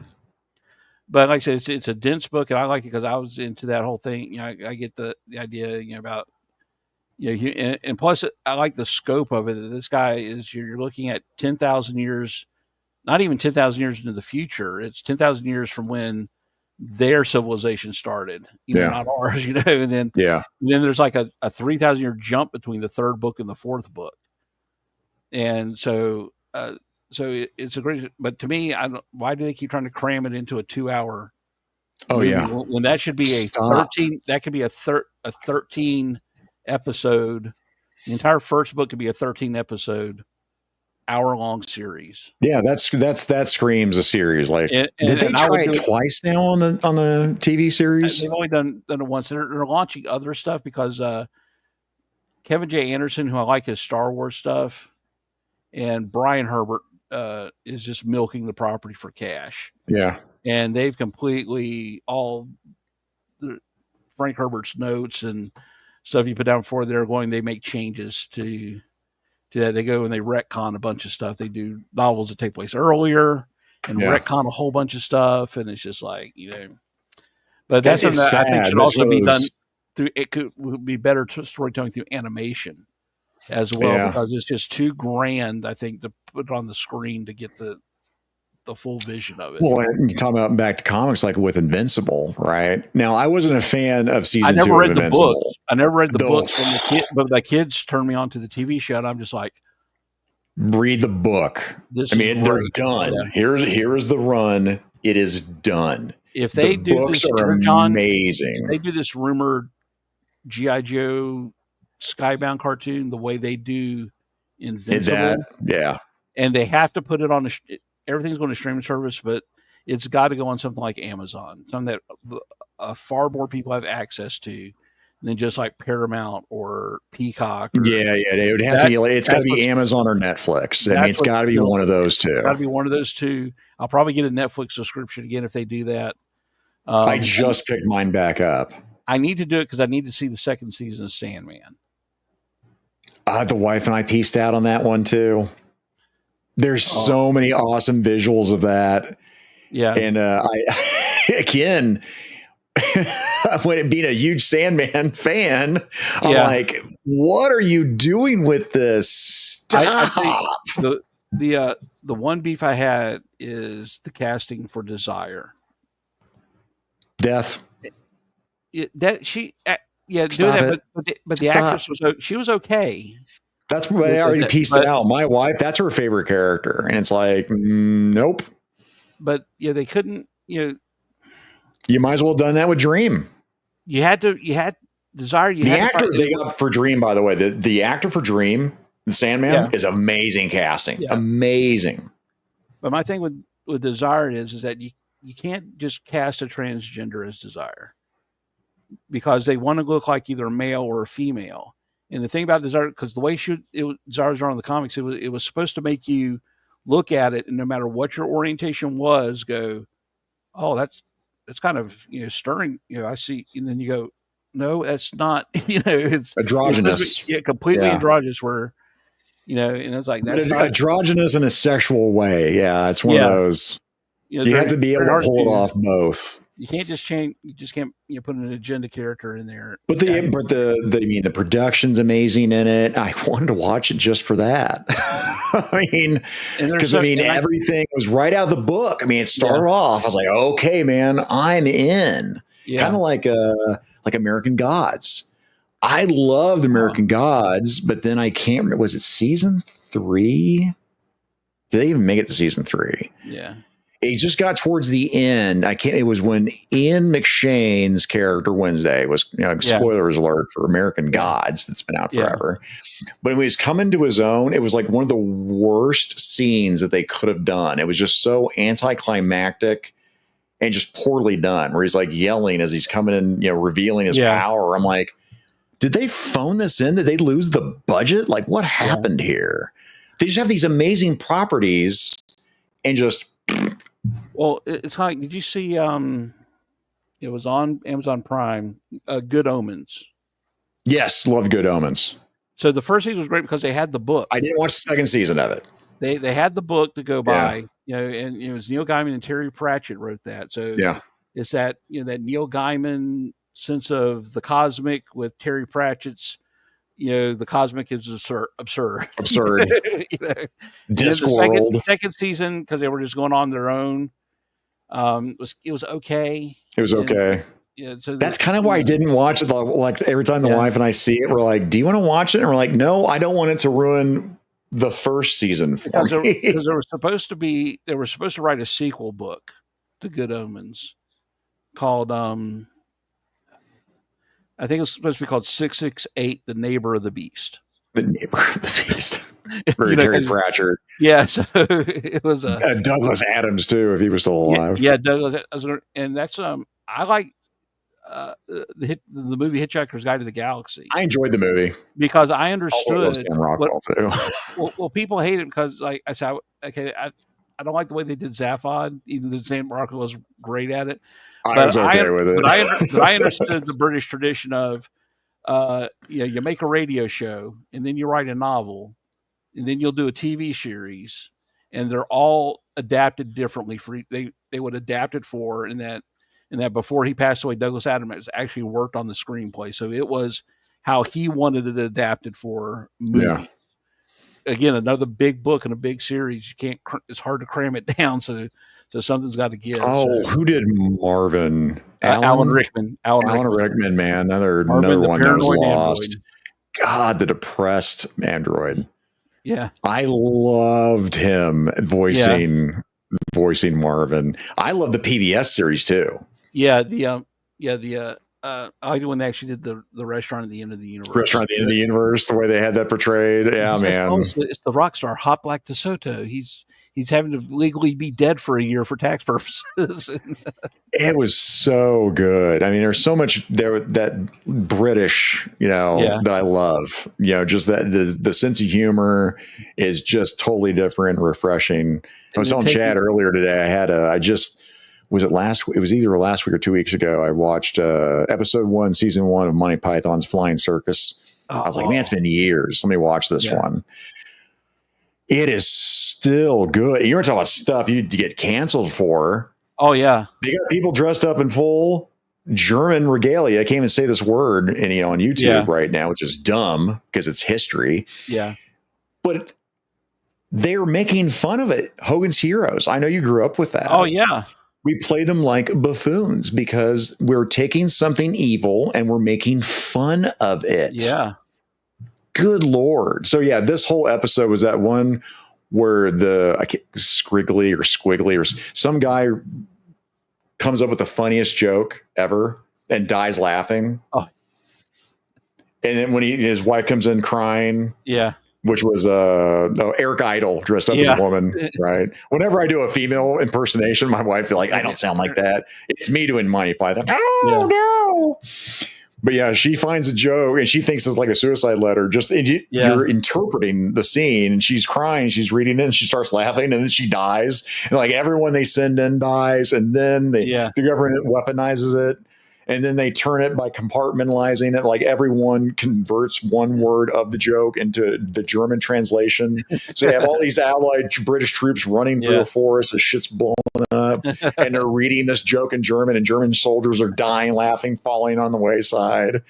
Well, they would also do the thing where they couldn't figure out how to end a sketch. So they would just end it. Yes. It's like, no, there's not going to be a resolution to this. You don't get the happy ending. It's just, we've beaten this horse as much as we can, and it's time to move on. But it was clever. But we came up with the time too. I tell folks all the time that the era we came up with, and there was Benny Hill. Well, we only had 3 channels, and there were network channels, and we had PBS. Yep. And then when I was a little kid, we had 2 UHF stations that came along. And for programming, it was all movies from the 30s, 40s, and 50s. Leave It to Beaver reruns.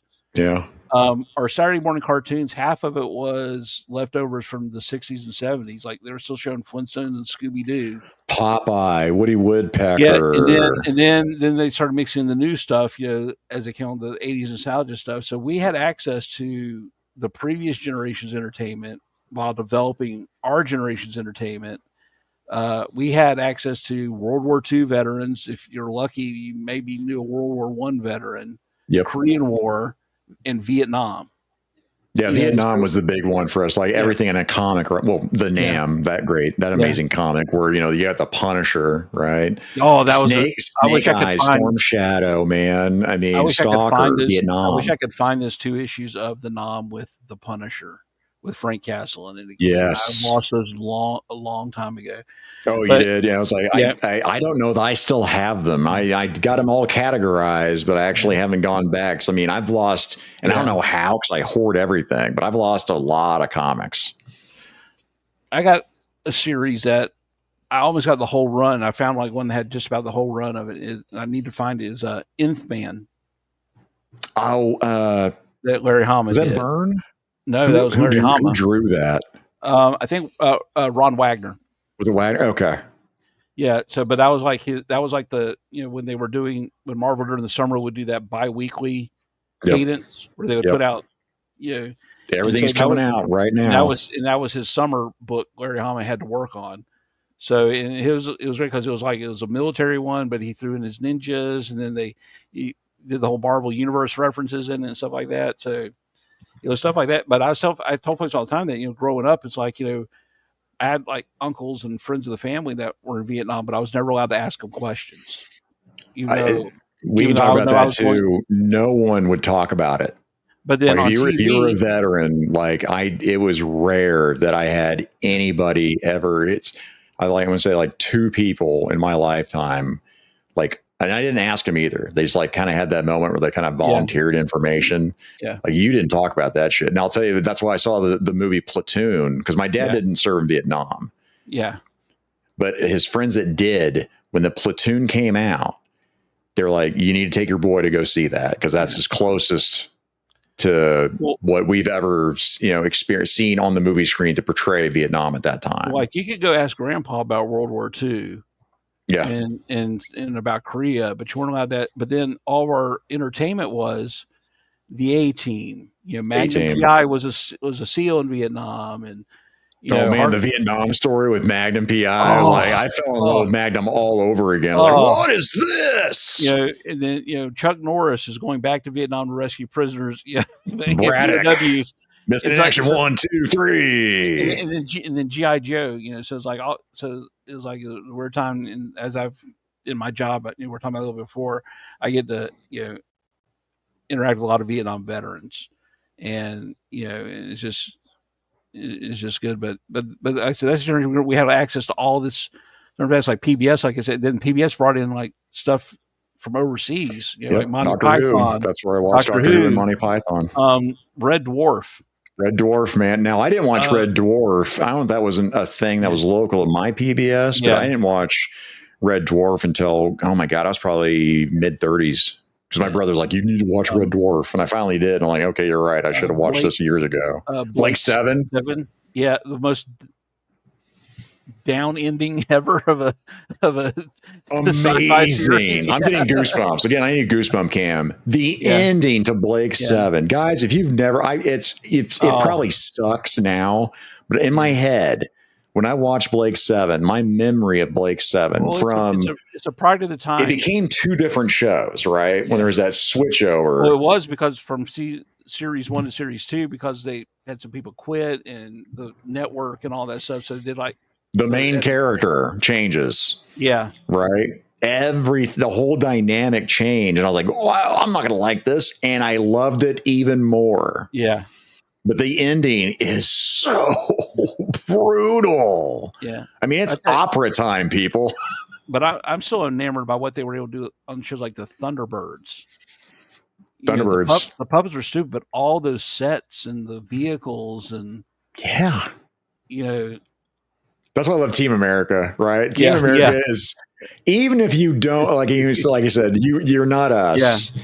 Even if you weren't exposed to that, it's funny. But again, for us, it's another layer, like Venture Brothers, watching Team America and going, yep.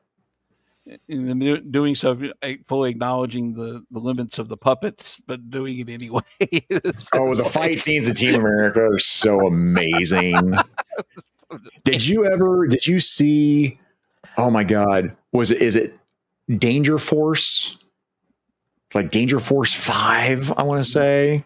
Doesn't sound familiar. I'm going to look this up for you. You want to talk about another skit. I want to say Danger Force. Or maybe it might just be called Danger Force. Oh, yeah, I'm trying to do Fox Force 5 from like Pulp Fiction. Yeah. Oh, is it Danger? No, it's not Danger Force. Oh, it's going to bug the crap out of me. I made the wife. I was like, look, I just want you to watch one episode. And she watched it. And then she's like, okay, yeah, that was really good. We need to watch another one. I'm like, okay, yes. And it's just all the camp ever. It's every campy thing you could possibly imagine. So I also remember too, like being in the military, you got a lot of time on your hands. Danger 5. So we would go to the video store back, because that's the only way you could get movies as I cable, and you'd watch all the things that just came out recently. So all you're left is like going, well, what are we going to watch this weekend? Well, let's go pick up Rutger Hauer in Deadlock. We'll have a Rutger Hauer weekend of all of his B movies. Yeah. And you watch all these weird movies. And then they would get a Japanese section. God, The Hitcher was so good. I like The Hitcher, Blind Fury. Blood of Heroes was one of my favorite Rutger Hauer. Blood of Heroes. Yeah. God, that's a deep cut right there. Oh yeah. Makes you want to go get a dog skull and stick it on a stick. I said they could sell this game. Actually, I think over in Europe for a while there were actual juggler leagues where they had like they'd build like the RP the live action role play weaponry that was like the weapons, and they would they use something else. They didn't use a dog skull, but they would use something. They would have the same rules that these guys had zones they had to defend. You had the juggler that would run it to try to get it on the pole. Yeah. God, man, I don't even know if I watched that movie more than once. Yeah. Like Steel Dawn with Patrick Swayze. Oh yeah. Back when Van Damme was hot, like Lionheart and Lionheart. God, Cyborg, what a terrible movie. Oh yeah. But the movies that were good were good. I try not to rewatch a lot of stuff like Enter the Ninja and Revenge of the Ninja that broke my heart, because they are horrifically bad movies. Yeah. I get a lot of guff for this one. Superman 2 is not a good movie. I love it. There's amazing parts in this movie. Terrence Stamp is Zod, man. In fact, we found one of those head sculpts on that guy's that Craniac Studios or whatever. And I'm like, okay, I'm probably going to do that because I've been looking for a good Zod, Terrence Stamp specifically head sculpt. Yeah. But I mean, I love that movie. But if I break it down, it's not a good movie. Well, I tell folks too. So the Christopher Reeve Superman, it was all the material was drawn from the Golden Age. Yeah. Which that was a lot of whack. When you go back and read the Golden Age stuff, it's like wacky. That's back when he would fly around the world. And I loved it. Could turn back time. That was a Golden Age power. Loved it. Superman punching moons and planets out of orbits and stuff like that. It. So the ripping the thing off his symbol off his chest. But that was 2 though. Yeah, but that's 2. But that's same. 2 went wacky, but Superman 1. Superman 1 is an amazing movie. I love. But those are all stuff that I had. That was represented as Golden Age powers, and stuff like that. But yeah, him flying around the world and making it go backwards. Yeah, you're going back in time. Yeah. I loved how they did it. I still will not give. The only shit I give is like I never liked Lois Lane. Like as a kid, I didn't like Margot Kidder as Lois. She wasn't good as Lois. But yeah, Christopher Reeve is definitively Superman. I love Henry too. Henry's amazing. Yeah. But like iconic, if I'm going to think about what Superman, what he stands for, everything, it's Christopher Reeve. Yeah. That's Superman. He nailed it. Yeah. There's even so much Brandon Ruth tried to copy him. So, it was Brandon Ruth was a good Superman too. And I like Space. I enjoyed it. Like Luthor, but terrible movie. Gene Hackman though is Gene Hackman's not Lex Luthor. I don't even know what character that is. No. Because that's not Lex Luthor at all. I love Gene Hackman as that character, right? Well, I like Gene Hackman because he could play. He is one of the actors that would play a great good guy and a great villain. Quick and the Dead. I love Gene Hackman. That was my wife. That's my wife's all-time favorite movie, Quick and the Dead, and she made me watch it like years ago when we first started dating because I didn't see. I was like, Sharon Stone in a Western. Who gives a flip about that? It's Russell Crowe. Yeah, but Russell Crowe has one of my favorite scenes Russell Crowe's ever done is when he is yelling, "John, give me a goddamn bullet." Yeah.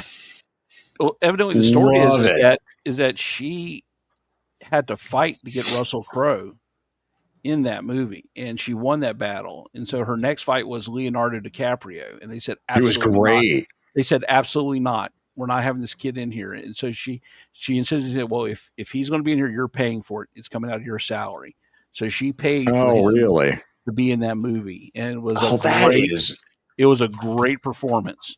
Yeah, I mean everybody in that. It's such a cheesy movie. That said, it's Sam Raimi. Sam Raimi's a great director. I love Sam Raimi as a director. It says that film was so much better than it had any reason to be. Lance Henderson and Keith David.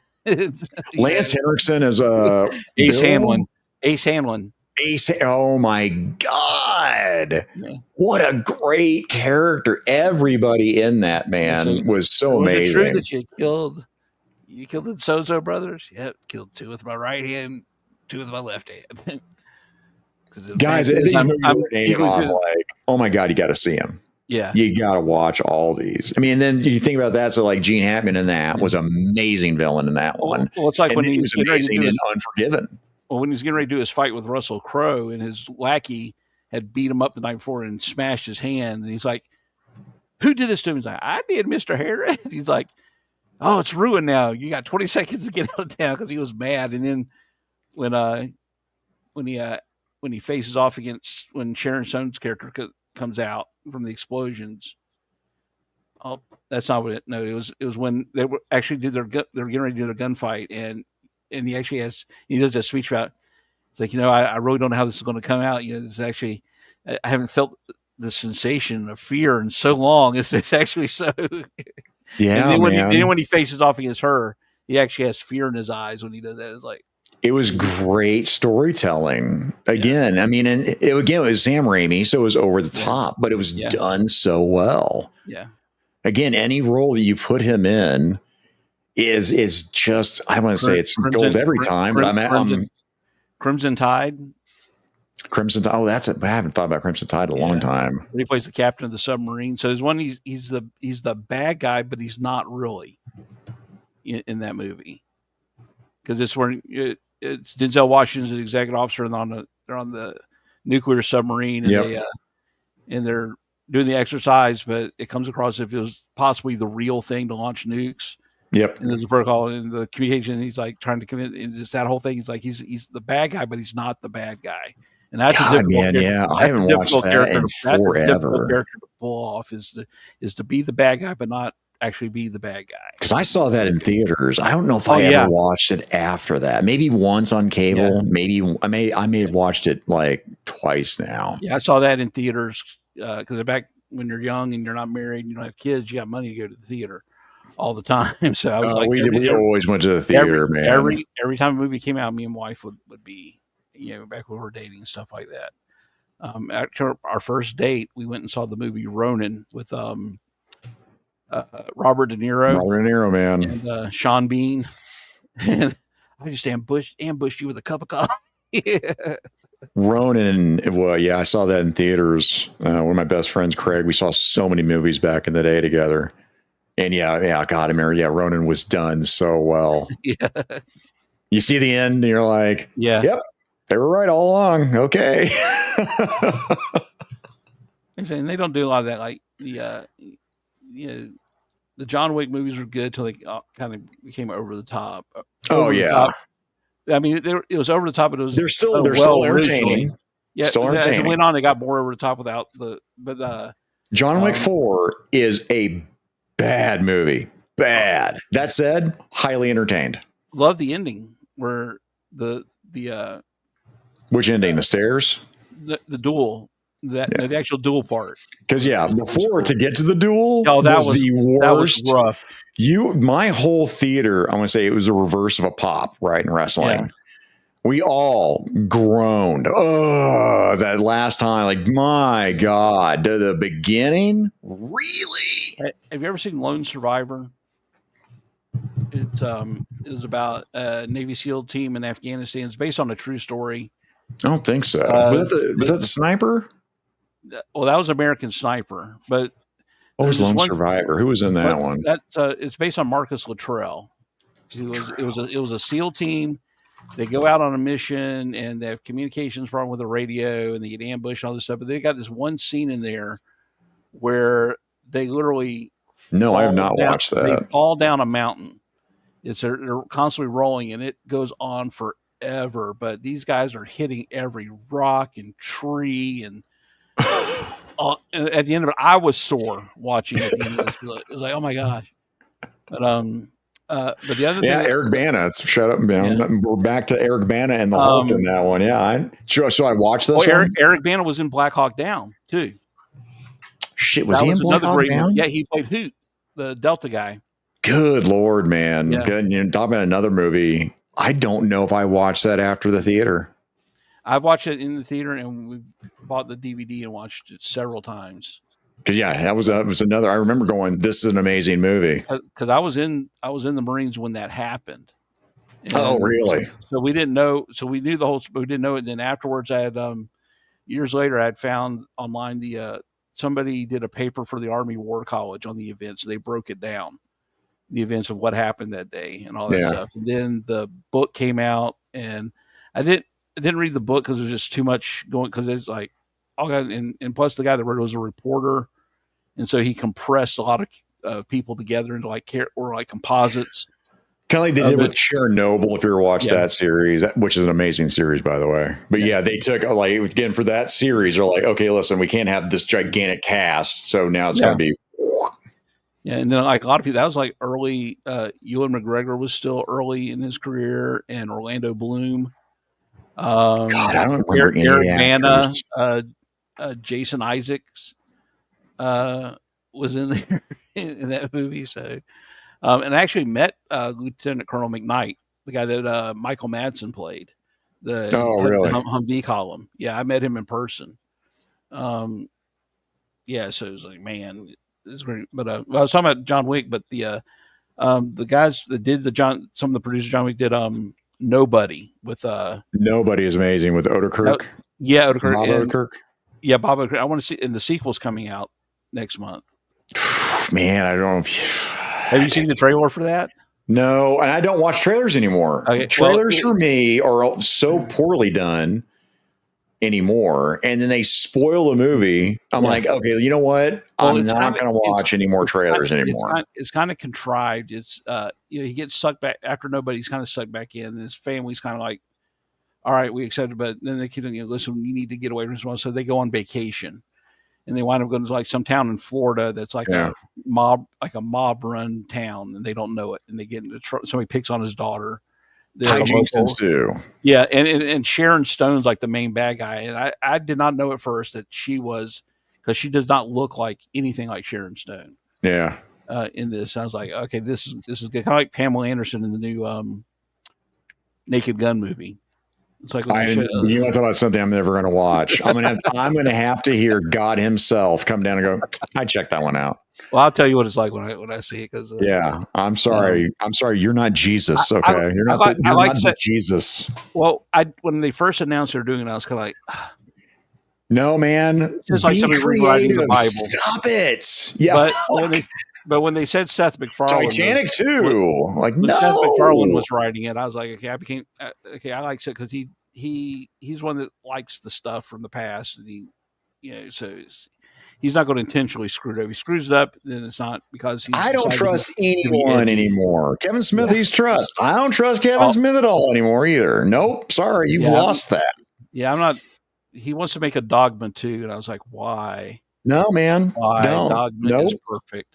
Everything you've put out, nope, I don't trust you. I'm not going to watch that crap. And I'm telling you, something like it's like religiously, I'm a fairly devout Christian, okay, and I liked Dogma a lot, because I know a lot of Christians who have a sense of humor. Yeah, well, that's right. I grew up with that. That's the. But like I said, I saw that Life of Brian, Monty Python. There's one. Oh, that. Amazing film. Like, I get it. It's next door. The Messiah. I am not the Messiah. Stop following me. On the bright side of life. Just when yes. When the Roman soldiers have them yes. over again. It breaks into I love Monty Python and the Holy Grail. I love Monty Python and the Holy Grail. It's a great fucking movie. Okay, cool. Yeah. Life of Brian is amazing. Yeah. Even Jabberwockies is not done well. I'd still say watch Jabberwocky too. Yeah. But yeah, oh my God, Life of Brian. You have to have a sense of humor. The Sermon on the Mount and the game of telephone that had to have happened. You know that. Yeah. It happens nowadays. Imagine not having any technology whatsoever. Well, what did he say? I tell people, listen, Jesus walked around with these 12 guys that most of them were fishermen, and they're sitting around campfires, and you don't think these guys are telling jokes and laughing, and Jesus is slapping his knee at some wild story that Peter's telling about fishing, that he didn't have a sense of humor. Yeah. That it's like, please tell me that God didn't have a sense of humor. Yeah. Okay. So I thought Dogma was great. I'll tell you what a sense of humor. We'll talk about this right now. I know there's a God. There's proof every day. Yeah. And I know God has a sense of humor in this context so when I hurt my knee last week, I got to work. And it's my own fault. It's my bad knee. As much as I lift weights, with my leg that I shattered years and years ago, I know there's movements I can't do. And once a year, maybe once every 2 years, I'm going to tweak it. And when it happens, it happens. But I can't put myself in those situations. Yeah. I had a coworker sit there and go, hey, let me get that. And I was like, F you, buddy. So when I hobbled into work today, because I missed Thursday and Friday, I hobbled in. I said, by the way, the next time I tell you that, remind me of this moment where I've got my walking stick because I couldn't find my crutches hobbling into work. Okay. The next time that I try to turn your help down. But the funny part comes in that this roll of PEX piping that I had grabbed and slung out of anger over our stock being off on just, again, levels of this, as I sit there, I got my foot propped up trying to get elevated at work. My buddy, customer, Randy, calls me up and says, hey, guess what? I didn't use all that pipe, so I'm going to return one of those rolls to you. And I started laughing. I said, of course you are. Of course you are. Yeah. And I hung up the phone. I turned around. I said, Josh, this is when I know God has a sense of humor. Yeah. And I'm sure he's laughing right now. And this is a lesson. And I get it. And I'm not mad. This is just perfect. Well, that's why I think it's funny. Like your $6.66, super chats and stuff like that. I grew up in a home that like if they got like went to the store and rang up $6.60, mom would like buy a pack of gum. Mm-hmm. I know like those people. And I was like you're not getting the point of what that number means and what's in context. It's like it's not, I had customers that would sit there and they'd have a total, whatever that total was coming up to, would come up to $66.60. I'm like, that's not a thing. But I had one that ended up, his total was $666. Yeah, and I laughed about it. I still remember who it was. And he goes, "Oh man, you can't do that number." And I'm like, "Are you serious?" He's like, "Yeah, I cannot be that number." So I took an item, changed it. I said, "Okay." And it's $667. He said, "Well, wait a minute. Why can't it be $665? Yeah. Because the devil's got to get his due. Yeah. Got laughing, and I billed him for $667. But by the way, plus tax. Well, it goes into this whole thing that's like you take what's a matter of faith and turn it into a superstition. And to me, that's what dogma was about. That was really Kevin Smith, who is an avowed atheist, was basically telling atheism makes no sense to me, by the way. Yeah, to be better. And what he was poking fun of. And I don't know if it understood was that all these things that were originally matters of faith that became superstitions, that you have to do this and you knock on wood and you do salt over your shoulder. Yeah. I'll still do that. Yeah. So it's, so just so I don't get upset when, and plus again, I went in the Marine Corps at 17 years old. And if you don't grow a thick skin and I loved it because I got to meet people of every stripe, religion, faith, and we would sit around and have deep conversations and arguments. And at the end of the day, it was like, we got to go get our wrenches and go fix some airplanes, and politics and everything. And we would put all that aside, and nobody was out there sabotaging each other's work because you don't vote the way I vote, or you don't sing the same songs in church that I sing. And we accomplished the mission together. Because you're in the brotherhood now. We came back, and this whole idea of just because you don't believe what I believe, and we're seeing it in the toy community. That's one of the biggest things. You don't like what I like, or you criticize this, and I can't have you on my show, or I don't want to talk to you, or everything has become so tribal because politics has infected every part of media, everything. Now it looks like that's kind of becoming a little bit more of a release now. But I mean, every sports, commercials, you can't escape it. It's like, my God, I want to have entertainment. Well, there's this platform. I understand that people have a platform. I understand that. I get it. Yeah. It doesn't have to be in everything. You got to have a break and you got to have entertainment and also realize some things aren't that serious. Well, I had somebody ask me one time and asked me, well, why are you a conservative? And I said, because I grew up reading a lot of leftist science fiction. Science fiction from the 50s, 60s, and 70s was all written by leftists. And basically they would say, you don't trust government because anything that's big enough to control will control you. It's all about personal freedom. And then it's like, that's what that personal freedom is huge for small L libertarians has become. It's like this all. So we would be considered if you'd asked me again. We're political. Like if someone asked me like what my affiliation before I became political, because I used to hate politics. I never wanted to talk about politics. But if you had to narrow me down, I was like, oh, I'm probably a Democrat. And my buddy sat there and he knew. I mean, balls deep in politics. He said, I want you to take this test. And he goes, I guarantee you you're small L libertarian. Like, what what is that? What are you talking about? So I took that test. He's like, you want a small government, which, and now with, again, the Overton window as it shifts, I think I'd probably be, I'd be a classic liberal I'd probably be as things keep going to the extreme. Well, somewhere along the lines of the political spectrum, we say left and right. Yeah, yep, that Overton window, right? Now it shifts and moves. And it's actually somebody that this thing is one of those 4-quadrant grids.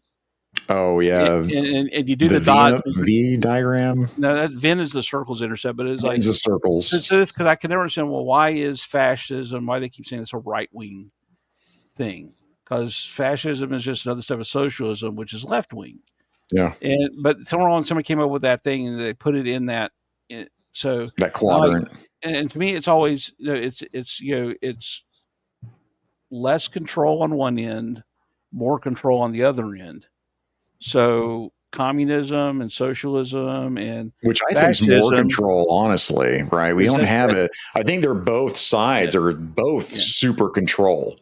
Yeah. There's versions of that control, but they're both. We want to control it this way. We want to control it this way. Where I think that's where I want that. You got to have that balance. Yeah. It's like marriage. I want a man and a woman to complement each other. Yeah. I want all of these different political views to complement each other. I don't want the extreme of one or the other, but I want to hear those ideas so we can come up with something better. Well, libertarians, they try to paint themselves as centrists because we have social things that are Democrats like it. We got the physical, but I said, no, you guys are far more on the actual true right, closer to anarchy, because you guys are no government, that everybody. So, and I worked for an organization that we did, it's libertarian bent to it. Their founder actually ran for president as a libertarian several times, but I was in their military side working on veterans issues. So I actually got to go to Capitol Hill several times and talk to congressmen and lobby and stuff like that. And I always did this whole thing. I always used the Frederick Douglass quotes. I will work with nobody to do harm and anybody to do good. Yeah. So, and the way that things used to be in this country is like, you had 10 things you had 10 things that were important to you. And the other side had 10 things and 5 or 6 of those lined up with each other. Then you could work together. Yep. And we could fight about the other 4 to 3 things. Now it's, if you don't line up 100% with what I believe, 100, I can't. Won't work with you. There is no compromise. I'm like, that's got to be, you got to have compromise. Now, the wife and I have also had conversations about compromise. And I've said this. You got to get something in return for it. That's the thing. Yes. I said, your word compromise isn't my word. The word you use, compromise means I do what you want. That's not compromise. That's called capitulation. Yeah. Well, it's like, what's been the Republicans' problem so long is they'll sit there, they'll go cut these deals. And the other side will get what they want now and promise that you'll get what you want 10 years from now. There's so many levels of that. It's like, again, you have this extreme of, I'm going to ask for all this. Here's what these Republicans do. No. Yeah. But they give ground every time. Yeah. I need you to start asking for the moon too. This is where we need to get some sort of balance versus this one side just keeps asking for everything. And you're like, no, no, no, no, no. Yeah. And everything just keeps getting pushed. I need you to do something. Yeah. I don't like either political party. Yeah. Right. I want us to come together as Americans. We live in the greatest country in the world. I hate when people slam it. Is it a perfect country? Has it ever been perfect? No. And that's the things that folks, their biggest beef with everybody is that, when we started this country, we started with this idea that everyone's created equal and that everybody has certain rights that came from inalienable rights, creator, which means that government didn't come up with it and they said that, and their biggest beef was that day one, the country didn't work that way because you still had slavery and you still had, sexism. You know why they did that? Compromise. They were like, we're going to keep doing this in chunks. Right. Yeah, but they set up a system that eventually these things would come to pass. And if you look at where we are now compared to where we started, it's great. But if you just look at where we are now to where we're not yet, that. There's you point me to the perfect system, right? And then again, man, our founding forefathers, oddly enough, didn't want a large government.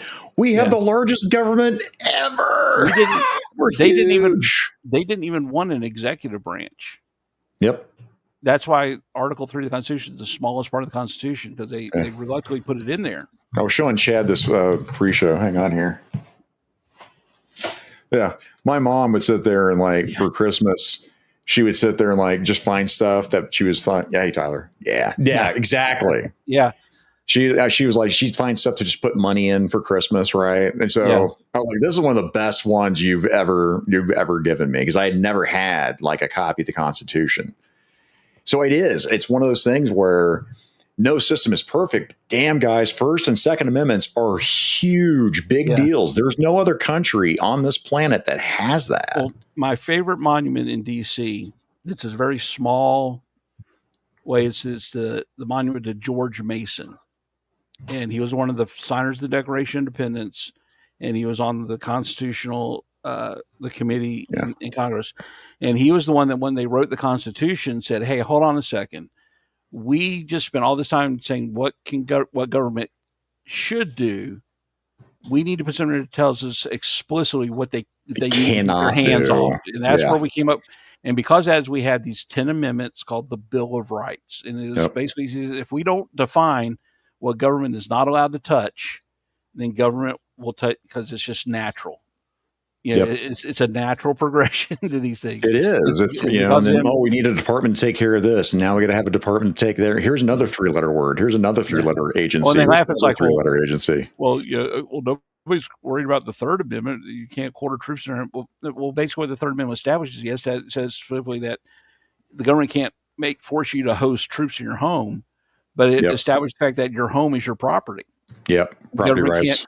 Government can't force anybody to dwell on your property, no matter what, and then the Fourth Amendment and stuff like that. So it's just fascinating. And that's the whole thing that Tyler just said about when my wife gets mad at me, right, when I became political, and she's like, why do you talk about this? That when we stop talking, we start fighting. There's been a push for us to become again tribal, you, me, guess what? What if I'm not on either tribe, right? Yeah. What if I'm tribeless? I want to talk because we're Americans. Yeah. We need to talk. They want us to not talk. Well, I would have conversations with people that are on opposite ends, and especially when I was doing veteran healthcare reform. Yeah. And they would, I don't, so I was like, I said, but would you agree that, this one thing? And like, yeah, I can agree on that. So, well, that's one thing. So why don't we just work on this one thing? Find common ground. You help me and I'll help you, and we'll push this one thing, and we won't worry about the other stuff. Yep. If that's what I get you to do stuff, and that's how you got to kind of compromise. That's the whole thing, especially with the melting pot, that America is. That made it a great nation. And we've also become so hyper focused on what happens at the national level, and that was never supposed to be 100%. That's where I fail. Is not paying attention to my local. And that's people that said you need to pay attention to your city council or your county commission, because those are the guys your that have schools. They have their hands deeper in your pocket than your congressman does. Yes, they're taxing your property. They're adding. Most of the taxes on gasoline are all local taxes. It's like that's the guys you need to worry about. And then after that, in which the founders, the lowest level of power is the state government. Yep. They don't acknowledge local government. That's this because all power is invested in the state. I said you need to pay attention to who you're sending to your state capital. Yep. Every year, so I'm very involved in all that. I am not. I need to get more so now. My boss is a city councilman here in town. So I talk to him all the time about stuff. Yeah, because you have your federal government. We kind of went through this before here during some dark times, and we had a state called Florida, right? Going, nah, we're not going to do that. Yeah. That's a big thing. People just know, no, you have to. No, you don't. Yeah. No, you have states' rights. Your state can go. And the state, I don't think so. And in the beginning, Florida did what everybody else was doing because there was not a lot of information, and there's a lot of. Everything was everything that was coming out was like, oh my God. I mean, myself included. I was like, Italy, 8% mortality rate. Again, these were the numbers they were shooting out. I'm like, holy shit. I was washing my hands every day. I stopped licking them. And before I would just go lick everything off of it, and it was okay. That's how I survived. But then after a while, it's kind of like, so we need to kind of like add some logic to this madness. Hey, there's some facts that are coming out, and maybe we shouldn't censor everything, like doctors and scientists. Yeah. It's like, wait, what? Yeah. What are you doing? 10-foot rule. Yeah. You made that up. Yeah. That literally was made up. There's no science behind it. They were like, hey, let's make it a 6-foot rule. Now, by the way, guys, I was a fan of that because when I'm out in public, I kind of do want, hey, you go over here. Yeah, I do like my space. And so I kind of like that idea, but they were like, listen, people are never going to remember 6. Make it 10. It's like 10. You made that up? It's like 10 round magazines. It's completely arbitrary. So. Oh, you want to talk? We're gonna really go off the deep end talking about guns, gun rights, and talk about people in Congress, in politics that call something a fully semi-automatic weapon. What? What did you just say? What I hate is when they refer to it as military grade, and I get very offended because I've had military grade, and my stuff is way better than military grade that I own now. Yeah. Oh, what's that guy? Oh, I'm gonna mess it up. I got him on Instagram. He is so damn funny, but like he makes fun of military grade. Like he's like, what do you have? Like no matter what it was, like there was a fire extinguisher that's military grade. You can get away from it now. Like what? And then it's on fire. Made under contract by the lowest bidder. Oh, mandatory fun day. I want to say. Oh yeah. Oh, he's so funny. I see. So since I work in the suicide prevention field, I try not to make jokes about it, even though that's military. My humor comes in one shade. It's dark, and that's sometimes how we deal with it. But where he talks about, I can't remember how he refers to it, like it's spicy depression and spicy depression. He's got the T-shirt that says "Live, Love, Laugh" toaster, with the bathtub and the toaster, and stuff like that. That's that dark humor that that does help some people, right? Yeah, and I kind of developed that before, and I blame PBS for that, for exposing me to British comedy. I would agree. That dry, just like quirky way of looking at the world. Was that oh dang it, another former SEAL, Congressman Dan Crenshaw, right? Yeah, Dan Crenshaw. Yeah, I can't remember if that was in his story about how he had one of his teammates do a in memoriam tattoo of their best friend who is still alive, but got a tattoo like they were dead. Oh wow! On them, and I'm like, that's awesome. Yeah. Like, holy, I can't remember if I don't know if that was Crenshaw or not, but that story, I hoped it's true. Yeah. Because like they showed it to their friend who like survived. That was like, almost died, but didn't. He's like, I got this tattoo for you. So here's something too that folks have to be careful of in politics and in electing veterans to Congress, especially if they have a special forces background. A lot of these guys have a very soft view of the Second Amendment. Oh, I'm not a fan of his like red flag laws. Yeah, I was like, what? Him and Tulsi Gabbard both. Yeah, and they try. Well, these are military, so they should know. And it's like you should listen. And like I said, listen, they were special forces, which means they're over in places where there's no rules. Where you could go in, where because of the nature of their job, they had to take weapons from people just because, regardless of whatever rights or anything that we have over here. So they kind of feel like that was justified in doing that.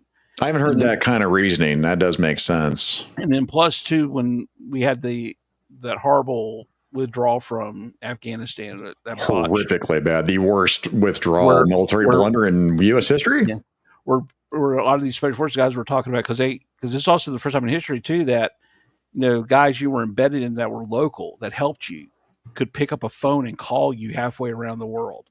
Yeah. So these guys became very attached to the people over there.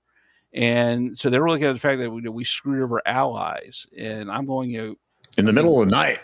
I said, but rationally though, it's like that's, allies. I mean, that's something. Allies are just temporary alliances of convenience. Yeah, is what they are, and so they get way too attached to some policies about some things like that. But especially Second Amendment, they get a little bit soft on just because, and they also get that elite operator mindset that because you don't have the level of training that I have, you're a civvy, and therefore you can't. There's no way you can defend yourself like I can. It's like, well, I got basic stuff, and I've taken a few classes, and I think I can do enough to defend myself because at 3:00 in the morning, when somebody comes trying to kick in my door, I'm going to be to my door faster than a cop will.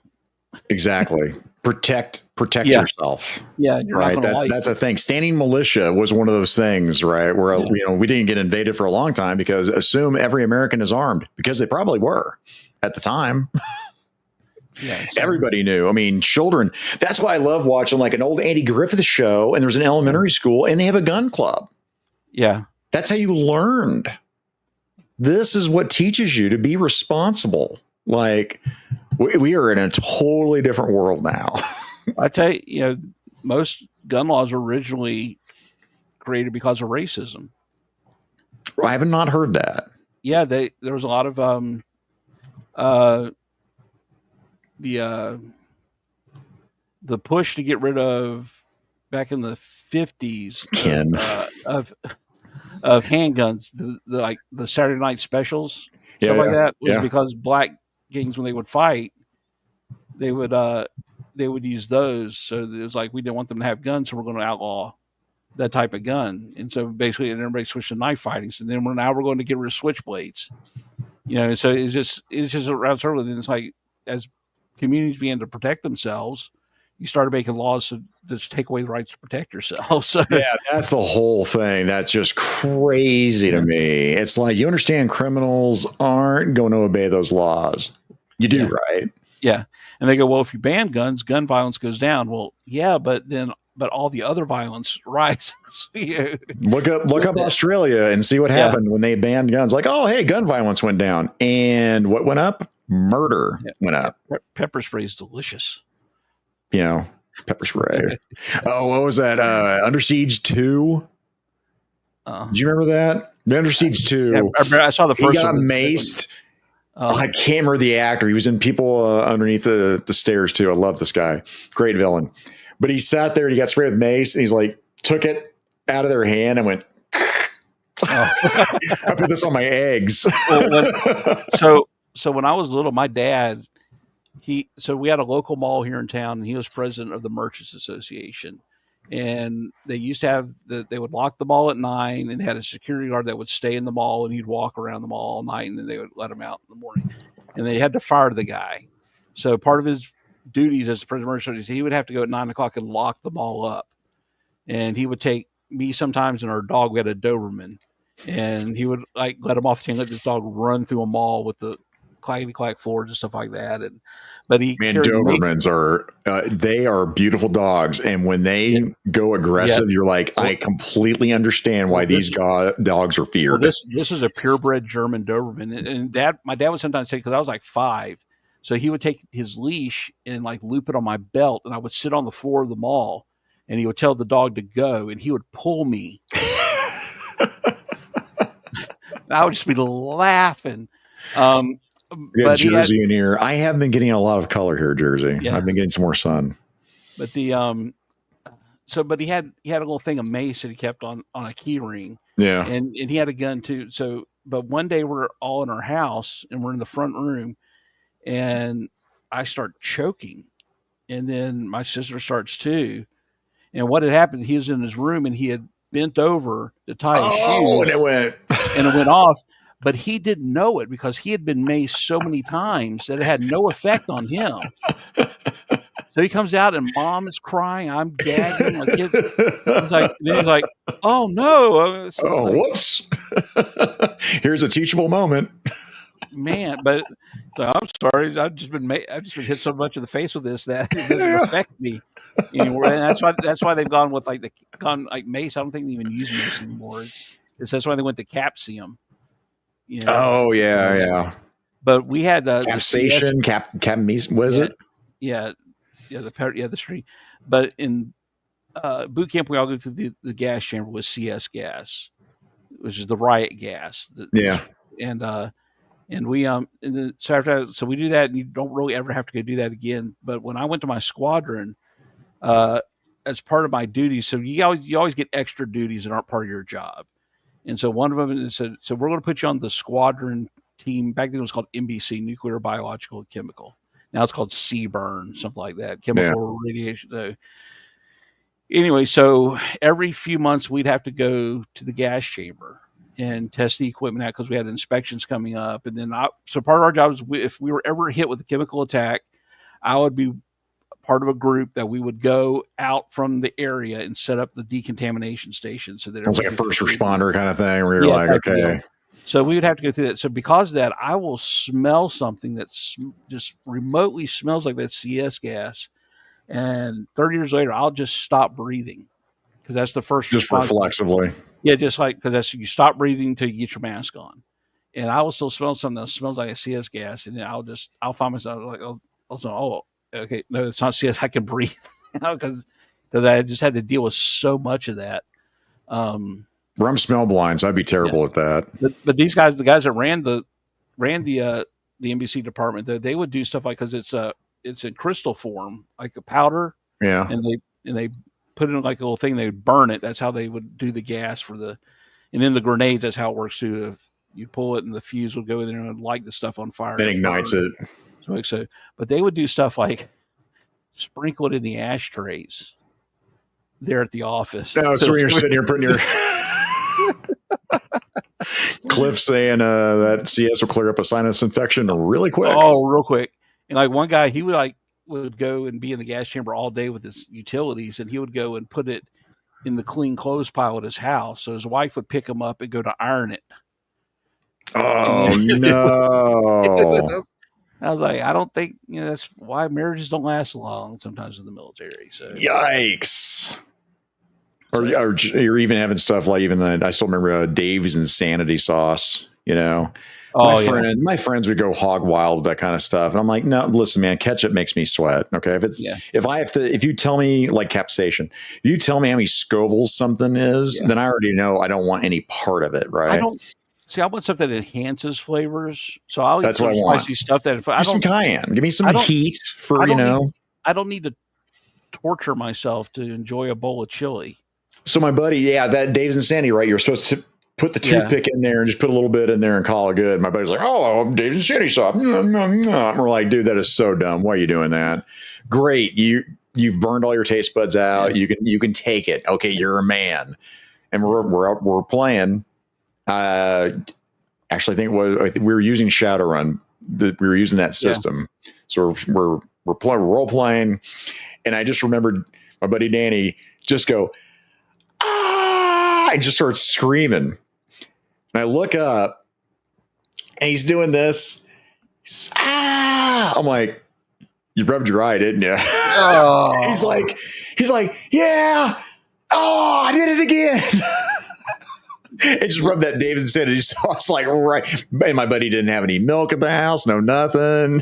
It's like, give me water. It's gonna make it worse. Okay. I think they put it in the second edition book, but in the first edition rule book, they had a mini adventure in it. So it's kind of and it's basically to teach you how to play the game. Milk run. Your characters go into a mini market. Yep. And it gets robbed, and it had the chart for misses. So if like you miss something or you shoot somebody that misses and you had to roll a dice, it hit something that explodes. It was sticky or wet. It's like a stuffer shack or something like that. Stuffer shack. Yeah. It's called food fight. Food fight. Because it was just a quick, here's how the combat system works. And then it had to add a bonus. So I'd like having that table of, if you have a shootout at the 7-Eleven, you're going to get covered in crap. With the again, I love Shadowrun. It was just so much damn fun. I think Mike and I even talked about that too here recently, where he had some idea for like maybe it was a Mythic Legions or something. I'm like, if I start mixing like some cosmic with some mythic, I can probably do like this kind of a Shadowrun kind of feel. put some circuitry on them and stuff. Well, I would like Elon Musk to get to the point where his Neuralink will be able to connect to a Tesla, so you can be a rigger. Listen, that's cool. So you just close your eyes and drive. No way I am getting a Neuralink put in my freaking head, man. Jeez. You don't want to become your vehicle? I don't want to get hacked. That's where I don't want to be. I love me. Like my first rigger, we had a souped up Monte Carlo. Like, it was my version of what a Monte Carlo would be in the year. Oh, God, what was the year? What did it start off? 2050 was the start. 2050? Yeah, I'm like, I had my like 2050 Monte Carlo SS and what my version of that would be, and got it all, decked out. Loaded it up with every weapon, made it hermetically sealed, right? A James Bond, I want to go under the water too. You don't want to Chrysler Nissan Jackrabbit? Oh, by the way, have you watched Cyberpunk on Netflix? I don't have a Netflix account. When Disney Plus came out, we got like the Disney Plus, Hulu, ESPN package, and it's like, okay, well, I can't carry a Netflix subscription. We just couldn't afford both of them. If you do it, Cyberpunk, right? That Netflix series is straight up Shadowrun. It just doesn't have magic, and it doesn't have all the races in it. They even have a hover tank called the Basilisk. I'm like, oh, so did you ever see Can Bright? You not get copyrighted with that? But yes, that movie Bright. That was real good. That was almost Shadowrun without the high tech stuff. Yeah, Bright was awesome. I always wanted another one. I wanted, because that was Will Smith, right? Yeah, I can tell you. Somebody had to have cribbed that out of Shadowrun with the elves and the orcs. 100%. Well, it's like when Underworld got sued because that was straight up Vampire the Masquerade. Oh, yeah. Like, there wasn't even like that's a question on that. So that was White Wolf Entertainment, 100%.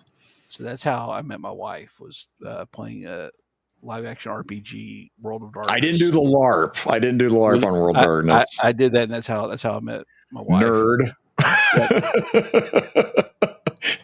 I still remember we were playing Magic the Gathering outside, right? And I've been role playing and all that, but we were outside.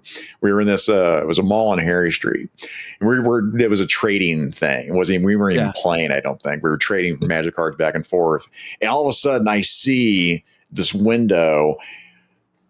Bam, bam, bam, bam, bam, bam, bam. I'm like, what the fuck is going on there? Swords they're going crazy out there. Like, oh yeah, they got World of Darkness. World of Darkness is out there they're LARPing it. I'm like, are they? I thought it was like rock, paper, scissors. Like, that's in the book it tells you that. No, they're outside with swords, like foam and whatnot. But I mean, they were completely out there beating the crap out of each other, playing Vampire the Masquerade. Yeah, well, we didn't want the cops to mess with us, so we used rock, paper, scissors, and they had just allowed us to use the wolves for a werewolf, the apocalypse. And that was my jam more than the vampire stuff. So when the storyteller decided to allow that to happen, and she was playing a Black Fury, and I was a Glasswalker. So we got those were good times, man. Yeah, I love that whole one. And actually, the new iterations of it were really good too. Yeah, because we did a Monster Hunter International. Danny ran that one. Yeah. And so we used, my character, Auto Cash. Guess where I got the idea for the last name for that guy. And he also dual wielded too. Huh. Weird. Yeah. Almost an homage to it, but I made, and I used Carl Urban is who I used for the character.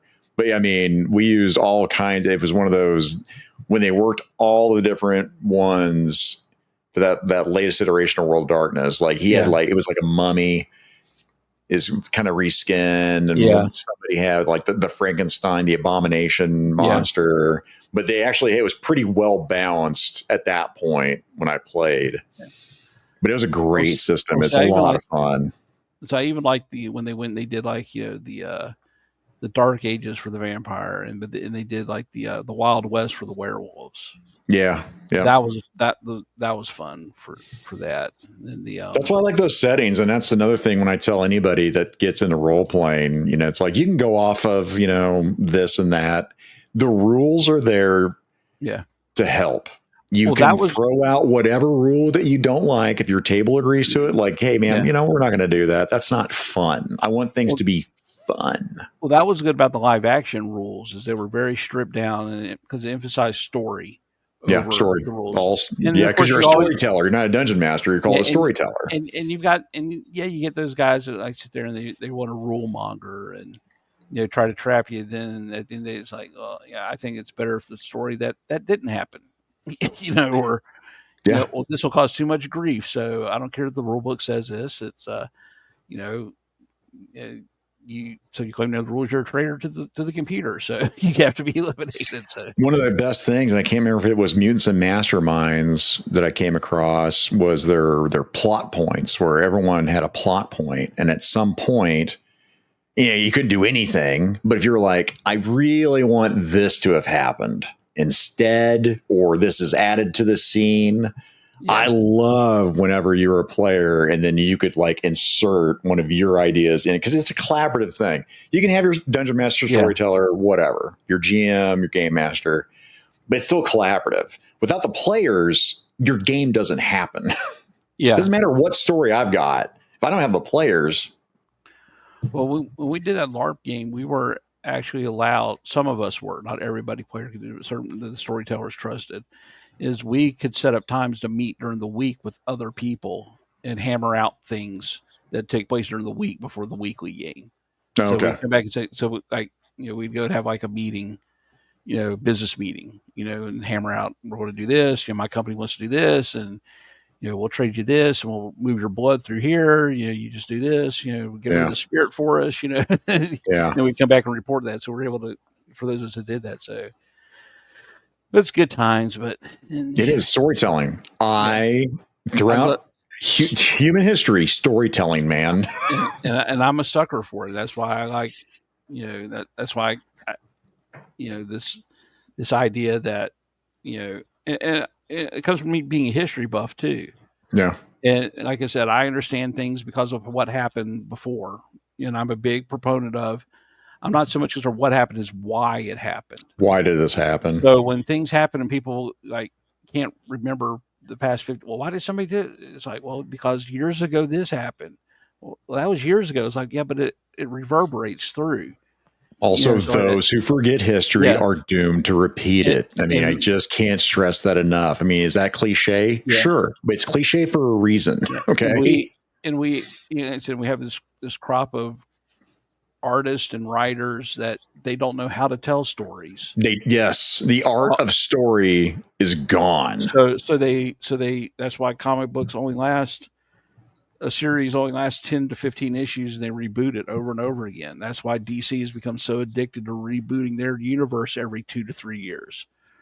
Because these folks don't know how to write, and they don't want to be burdened by having to learn, about these characters. They just want to turn characters into self-inserts.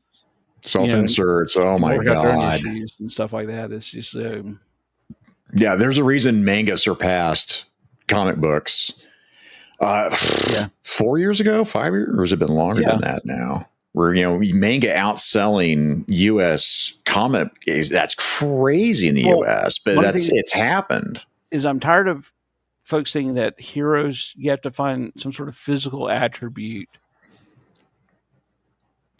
in a hero to be like yours.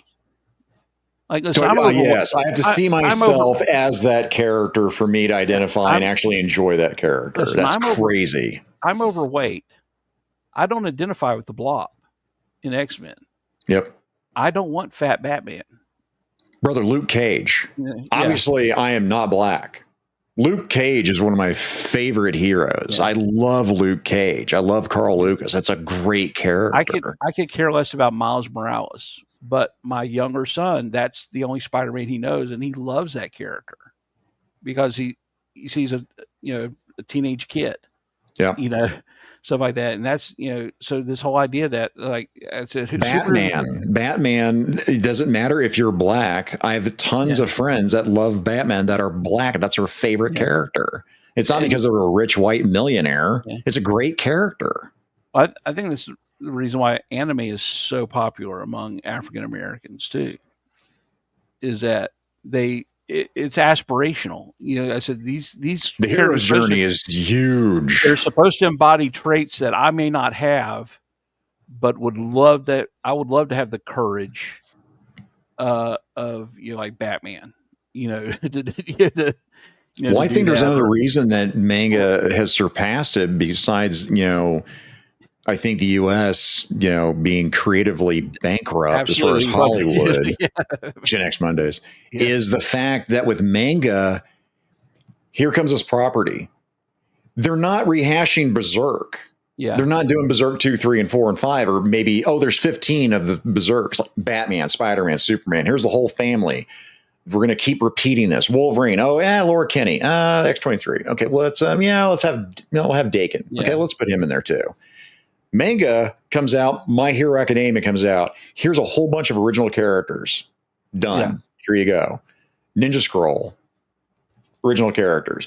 All these properties are always original characters. Bleach. I love Bleach. Bleach has the number one, my favorite character of all time in any media, whether it's TV, movie, film, I don't give a damn, is Kenpachi Zaraki, is my favorite character of all time. I love that character. Well, but they come up with original characters all the time. They're not rehashing shit. So, Stan Lee was famous for in the 60s of having characters that had everyday problems. Spider-Man's got to figure out a way to get to class, and Daredevil was struggling with clients and all that. But the idea of a character with flaws wasn't to make them really more relatable. It wasn't. They didn't wallow in the flaw. Yeah, they found ways to overcome, to be the hero in spite of your flaw. Yeah, and that's like My Hero is a perfect example of that. You got this kid in a world where people are born heroes and very few are born without quirkless powers, and he wants that so bad. And then I'm gonna lose Mikey here. Mikey hates anime. Yeah, it gives him the opportunity to become that. So now he's having to, he wasn't born with these powers. All these other kids around him have lived with their powers since they were born, so they know how it is, and he just can't. He's now having to overcome that. He was inspired by All Might. Spoiler alert: All Might was also quirkless. Yeah. And then you want to talk about All Might? I will tell you right now. So I'd already watched it up. I watched that first season, and so my wife, I was like, I want you to try this one. So she got into it, and I was looking directly at. Aw, yeah, I love you too, buddy. But it's when All Might does his United States of Smash. Oh. She does. She's in the chair next to me, and she goes, looks over, and I was like. She's like, I knew you were looking at me as soon as you saw. I was like, I could feel your giddiness. Yeah, but like I said, it's about that's what being a hero is overcoming, the problems and and here's your next problem. Here's the layers of these flaws, right? Of the character as he's like, I got to do this, but here's another flaw. That's why one of my favorite characters, and they always keep reverting him back as Booster Gold from DC. He started out, he was a joke character. Yeah. But then over there, some writers got a hold of him. He went back in time, right? Trying to become a superhero. He wanted to be rich and famous. And he's like, if I just rob all this crap from, the future here, I'll go back in time and become that guy. But then after watching Doomsday beat the crap out of everybody with one hand tied behind his back, he stands up against them and gets the crap beat out of him.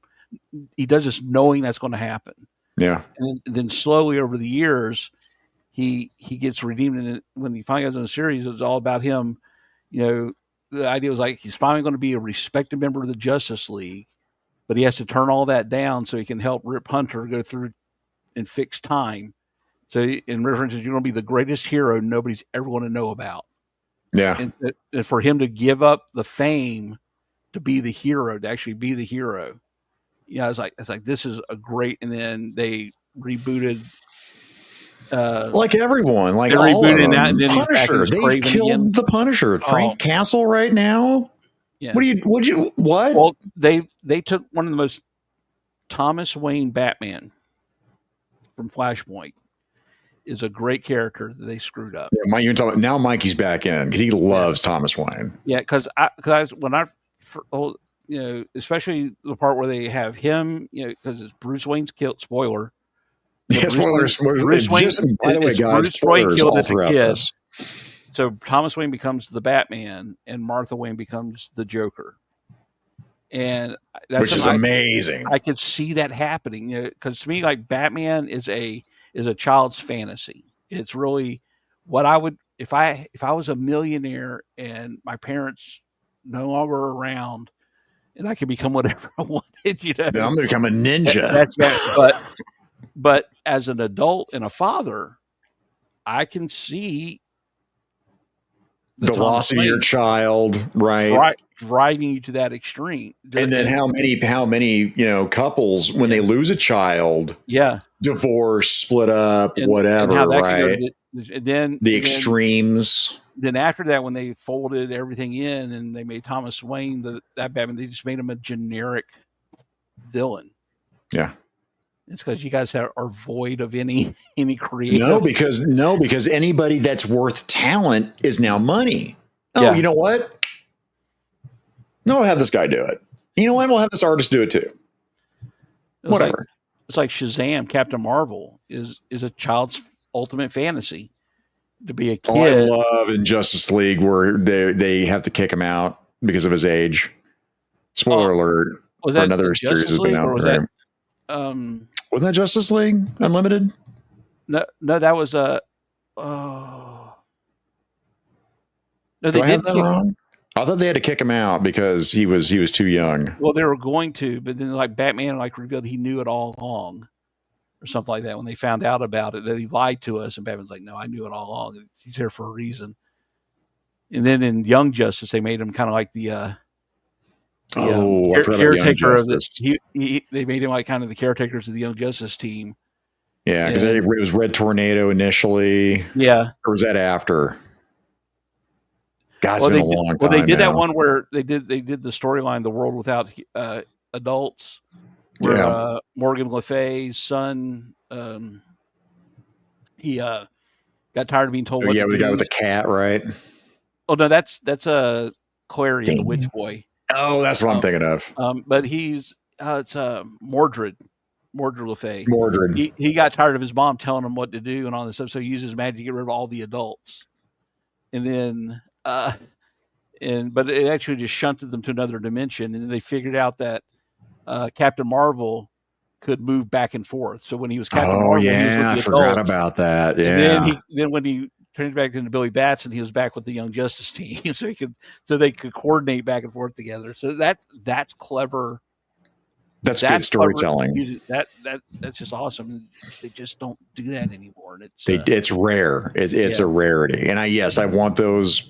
Well, there's some storms going outside.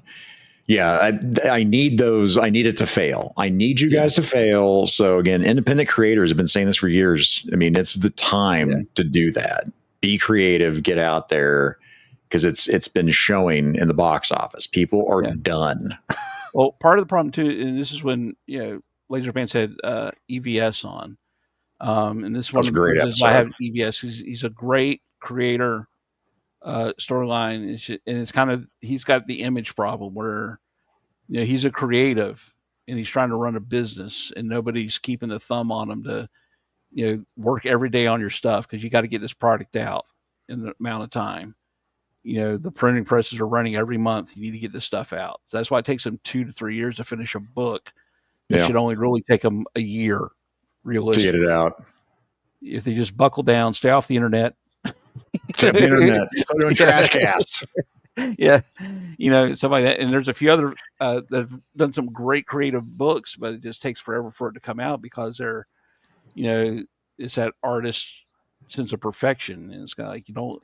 Because they find someone again like McFarlane that has business sense, again, comics. I'm not talking about toys because I think he's a madman that makes no sense to me whatsoever on some of his decisions. But yeah, I mean, it's rare that you're going to get a creator that's equally good at both. You need to hire somebody, somebody to do that. Is mainstream comics has lost the art of the editorial. Yeah. That they make these folks stay on topic.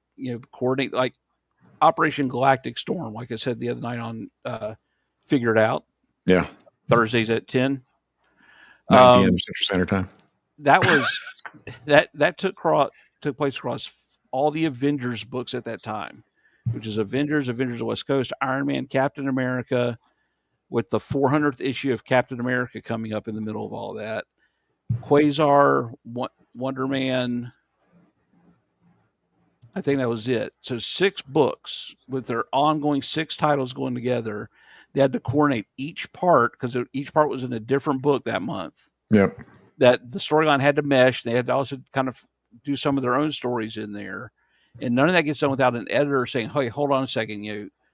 You're okay. You can't write that because we already plotted out in this book. This happened. Yep. Do it. So what this guy did impacted what's going on in part 7, and we're only on part 3. So, and it's like, nobody wants to have somebody at the helm that knows what the hell they're doing, like a Jim Shooter. Yeah. Like, did you read the Scarlet miniseries for Energon? Oh yeah. So if it's any of the G.I. Joe stuff, and it's the single books, I've read all of the single books up until where they started the G.I. Joe. So out of all the miniseries, that was the weakest one. I enjoyed it, but I agree. It's not like it's a bad comic. It's just the weakest of them. Well, what it was is the writer for that book, she's not used to an editor telling her no on stuff. And you could really tell that she wanted to write the characters a certain way. And somebody's like, no, you can't do that this way. You've got to, rein it in. It was one of those, like I said, it wasn't bad, but it just, it was the weakest of that series, like versus Duke, which again, I never cared about Duke until that series. Like this is the Duke that would have snagged me as a kid. Yeah. This Duke, he's a conspiracy theorist. No, he's not. It was a way to update a character, great way to modernize a character. I mean, when they introduced him first in the Judge Comics show, he's an old, to get to be a first sergeant, you're at least in your late 30s. Yeah. In the Army. And then, they show up at the end of it was the funeral for General Flagg. They're at Arlington Cemetery, and Cobra tries to attack him with the Rattler during the ceremony. Yeah. I can wipe out all of G.I. Joe. And then Roadblock is there with his, shoulder firing a 50 caliber. The Browning, right? Yeah. And he's just over there with his 45 shooting at and everybody's like, who's that guy? Is, hip firing a Ma Deuce, and he's like, I'm nothing. You should go talk to this guy that just tried to take out a Rattler with a 45. I'm your first sergeant. But for having an editor that can sit there and go, no, this is how you're going to do this story. Because again, all those, so Scarlet, Destro, Cobra Commander, Duke. Yeah. Was that it? Yeah, it was Destro, Scarlet, Cobra Commander. Yeah, those 4. And then having them all weave together to then tell the story. Because because that was laying the foundation for it. So instead of doing the origin of G.I. Joe, where you have to explain this is where Cobra came from, this is where they did it in these 4 books, and they still haven't. There's a lot of stuff they have in these books hasn't paid off yet. Like none of the stuff from Scarlet has paid off. Yep. And that's why I haven't read anything after that. So now it's become the G.I. Joe comic of Energon. So I haven't read any of those yet. Oh, yeah, it's good. And there's one character we have no idea if they plan on having the snake eyes. They haven't. Was that Baroness? It's like, what is she doing? I know this is a new world. I get it. What is she doing? Yeah. Why is she here? Oh, yeah, they're focused on her and Cover Girl right now. They're off on an adventure. Okay, all right. Because when they have her in the pit, that was so good in there. Well, and again, Clutch. I love Clutch. I love Rock and Roll. Yeah. Stalker. Everyone they've introduced in that series so far has just been. So you haven't read any of the new Energon Joe books? No, I've got them off to the side. Like I said, after DFW, man, it's good, but your heart's going to get broken. So just heads up around that. But son of a. But they've even gone in. They have Doc in the Transformer comics. Oh, really? They premiered it, and this is what these guys. I'm really behind on the Transformer. They got all the Transformer comics, but I can't remember where I left off at. So because it's like might have been right after Devastator's appearance. It's like General Flag is kind of heading up the whole Transformer thing response in the Transformers comic.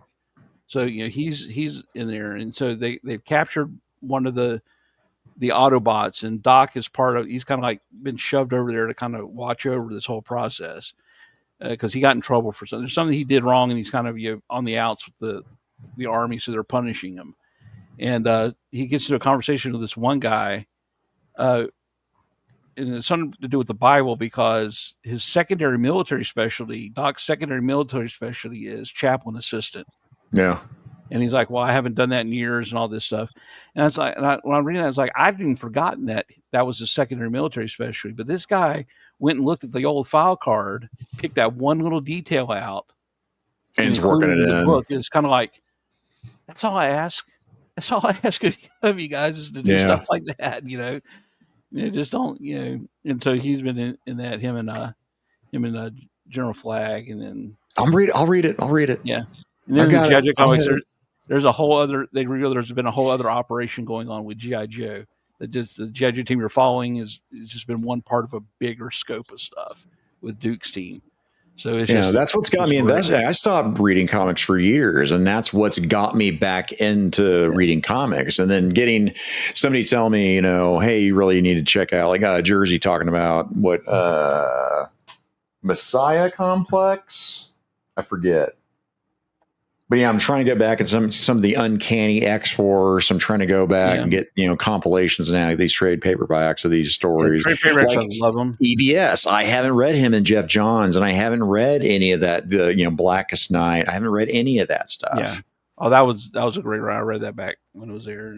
So that's stuff that I need to go back and either get the old issues or get the compilation and start reading them. Outside of the Energon universe, the only modern book that I'm reading is the current Iron Man series and the one before that.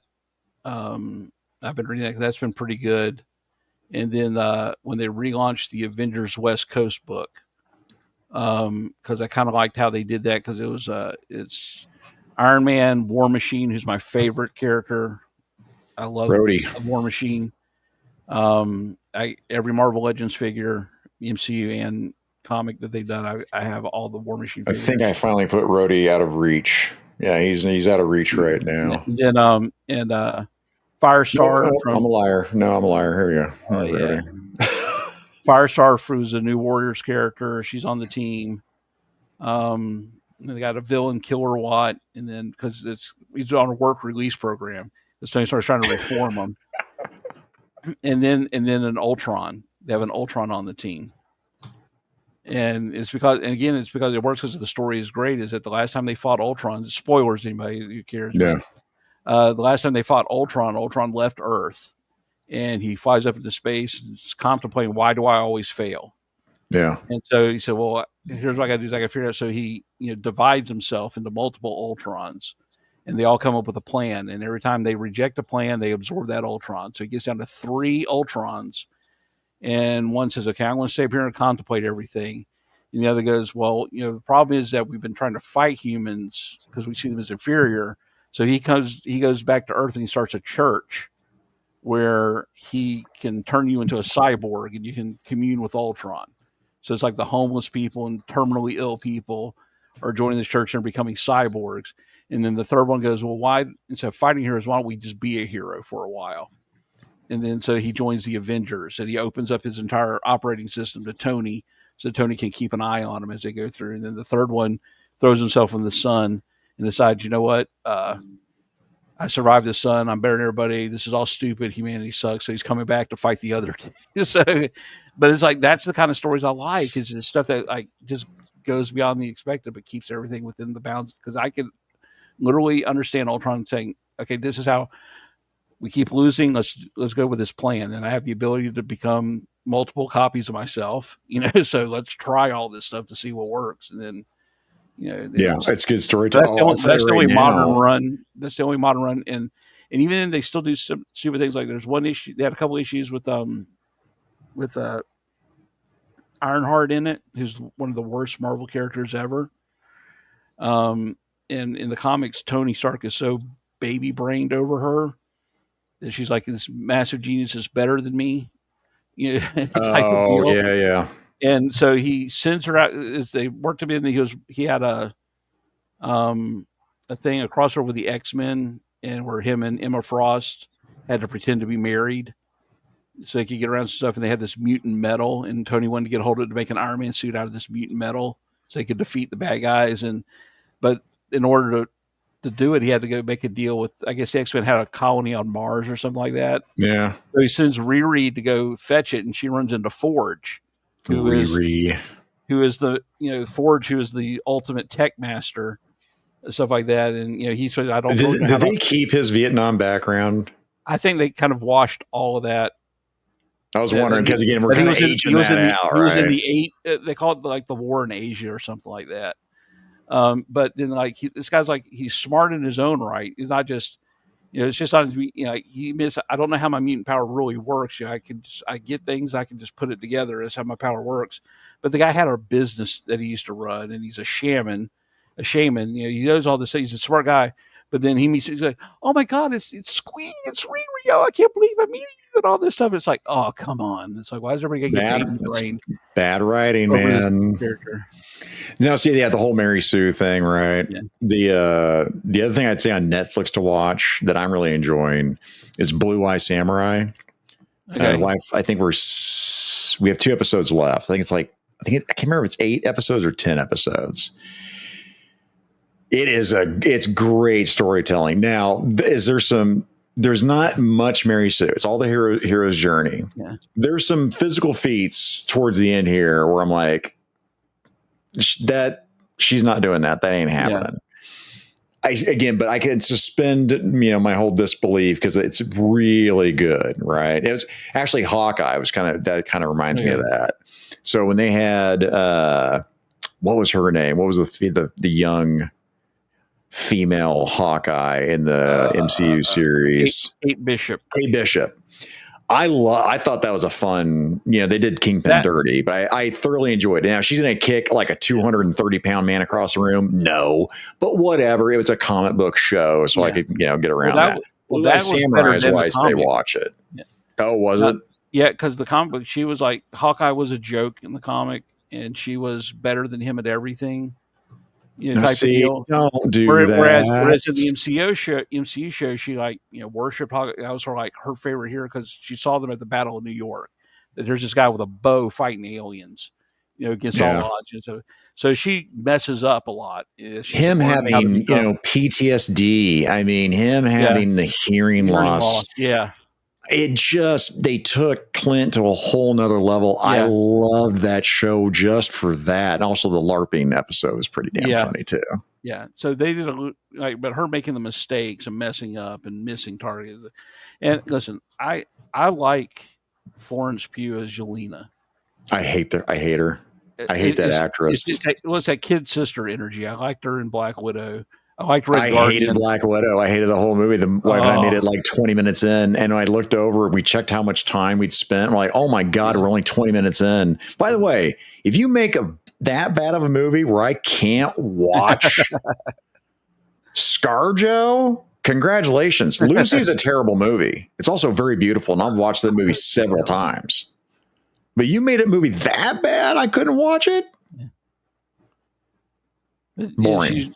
She's transitioned over to Wes Anderson films now. I think Dr. Girlfriend sounds more woman-like than Michelle Pugh. That's I like the reasons behind her voice, why they did her voice that way. It's a play on especially how Jackie, because her whole look was based on Jackie Onassis. Yes. If you told people that, half the people population was like, who's that? Who's that? What are you talking about? But then and I just I died because the 2 guys from the Guild of Claiming Descent watching Ward, the 2 guys that monitor everything and stuff like that. Those are all conversations based off of Doc Cameron, Jackson Public, having conversations. Oh, really? With each other, because they would have these riffs. So they go on the one where they're doing the whole thing where they show Dr. Girlfriend back when she was in college, and and they made a comment because she's got her hair and she's got like a red streak in her hair, and he's like, "Oh, yeah, she had that red streak in her hair, like that chick from Saffron from Republica." And I'm like, "Oh my god, what show?" There's a '90s band reference out like Republica. Which I love. Oh yeah, that's my wife has 100% of that song on Rock Band. Oh dang it! What is the song? Is it Ready to Go? Ready to Go. Yeah. She loves that's her go-to. She needs 100%er on hard on Rock Band. That's her go-to to make her, okay, I'm going to reestablish. There was a comedian one time talking about he's part of our generation. He's talking about how he was thinking like in the future when we're all in nursing homes, what are the oldies are going to be like? He's like, kids, turn on the oldie station, and Tupac comes on. It's like NWA, man. That was my go-to. That's where I learned rap. I mean, I had to memorize Straight Outta Compton. Was my first task given to me by Richie Plus. I'm going to just name drop him and track because I didn't know any rap songs. He's like, okay, listen, you've got to go. You've got to listen to NWA. And it just happened. I found a cassette tape under my desk. And it was NWA. It's like, oh my God, well, it's serendipity. I have to watch. I got to listen to this. I fell backwards in NWA after listening to Eazy-E's first solo album, Easy Does It. I never liked Eazy-E. I couldn't get into Easy Does It, man. Oh, he was a clown. My first CD I bought. Well, I bought two at the same time. Urban Dance Squad was one of the first CDs I bought. The second was Ice Cube Kill It Will. Oh, Ice Cube. So I remember when he did that Rock Band Body Count. Ice-T. Ice-T. Oh, that's right. Ice-T. I saw him in concert with Metallica and Guns N' Roses. That album was hit hard. That was a great album. I was just okay with Body Count. I was like, okay, Cop Killer. Okay, all right.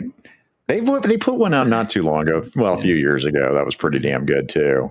But it was more of a novelty thing.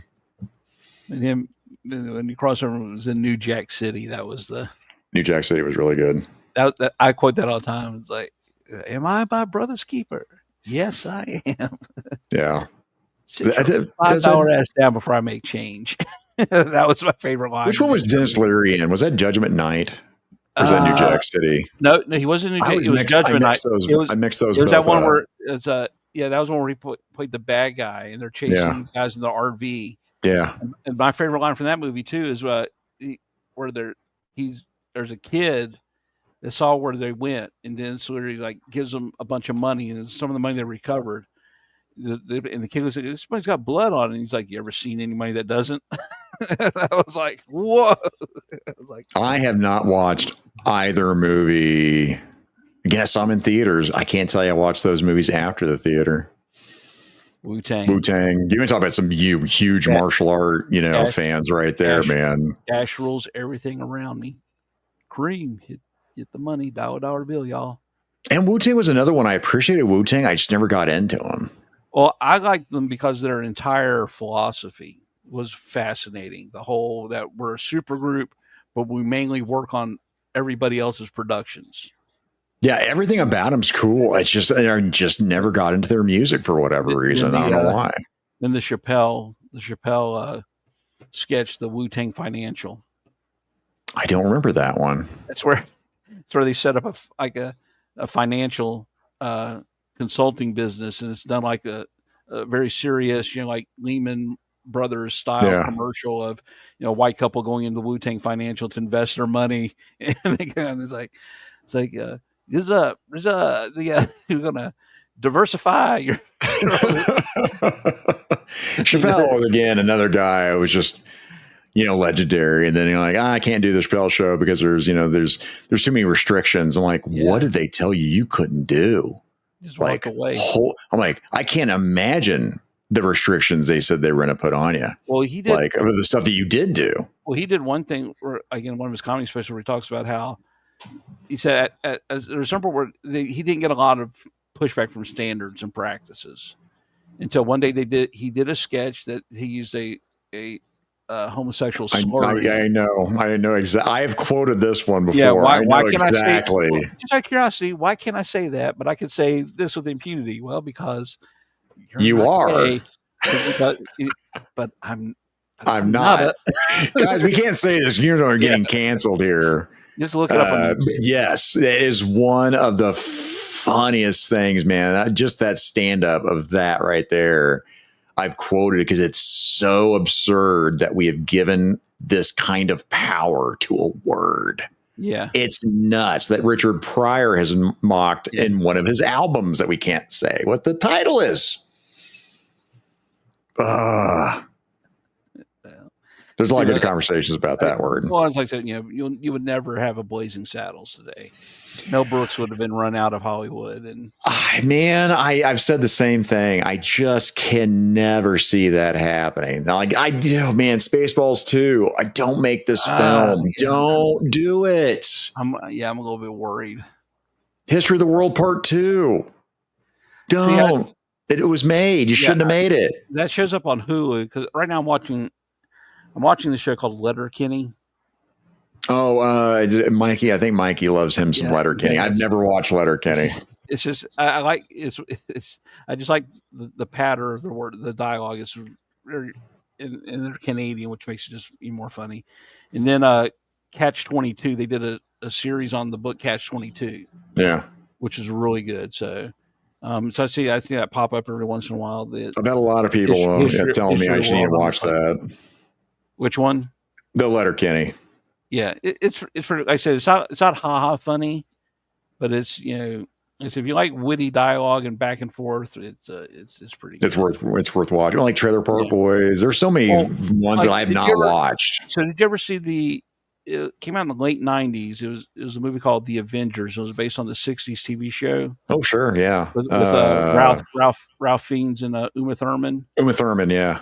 So, my wife and I, we love that movie because the dialogue is just so that back and forth, innuendo and, basically fencing with dialogue is. Yeah, it's an underrated film. Yeah, because I love the TV series. Yeah.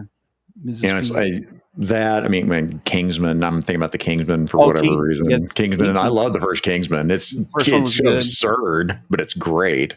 The second one was all right. I enjoyed it. Did you see The King's Man? I haven't seen the very last one. No, I haven't watched that. That goes into the origin of the King. Yeah, that one was pretty good. Oh, was it as well? Yeah. Yeah, I stayed away from it. Yeah, but the first one was really good. The second one's worth it just to see the church scene, is what I'll say. Manners maketh the man. I just like the bar scene where he goes. Wait, was that which one was the church scene? Was that the second one? That was the first one. Okay, never mind. That was the first one. Okay. That was with Samuel L. Jackson as a villain, and that was yes, a villain that didn't like blood. Yes, they got all squeamish when he had to kill somebody. Just another absurd James Bond kind of parody. So, over 3 hours. This is my longest one. Yeah, but this is you're somebody I really wanted to sit down and have a really good conversation with, because I always felt I appreciate it, man. It's been a great conversation. Had a lot in common that probably like somebody I feel like at some point in the universe, we got off a bus and I went left, you went right, and then lived very different life. But we kind of started from the same place, the same foundation, and just kind of went different directions. I mean, there's a ton of us in the community that are like, either that they, we're all 52 or like 51, 53. Yeah, we're right there. But there's a lot of us that are just that same age, grew up in the same time.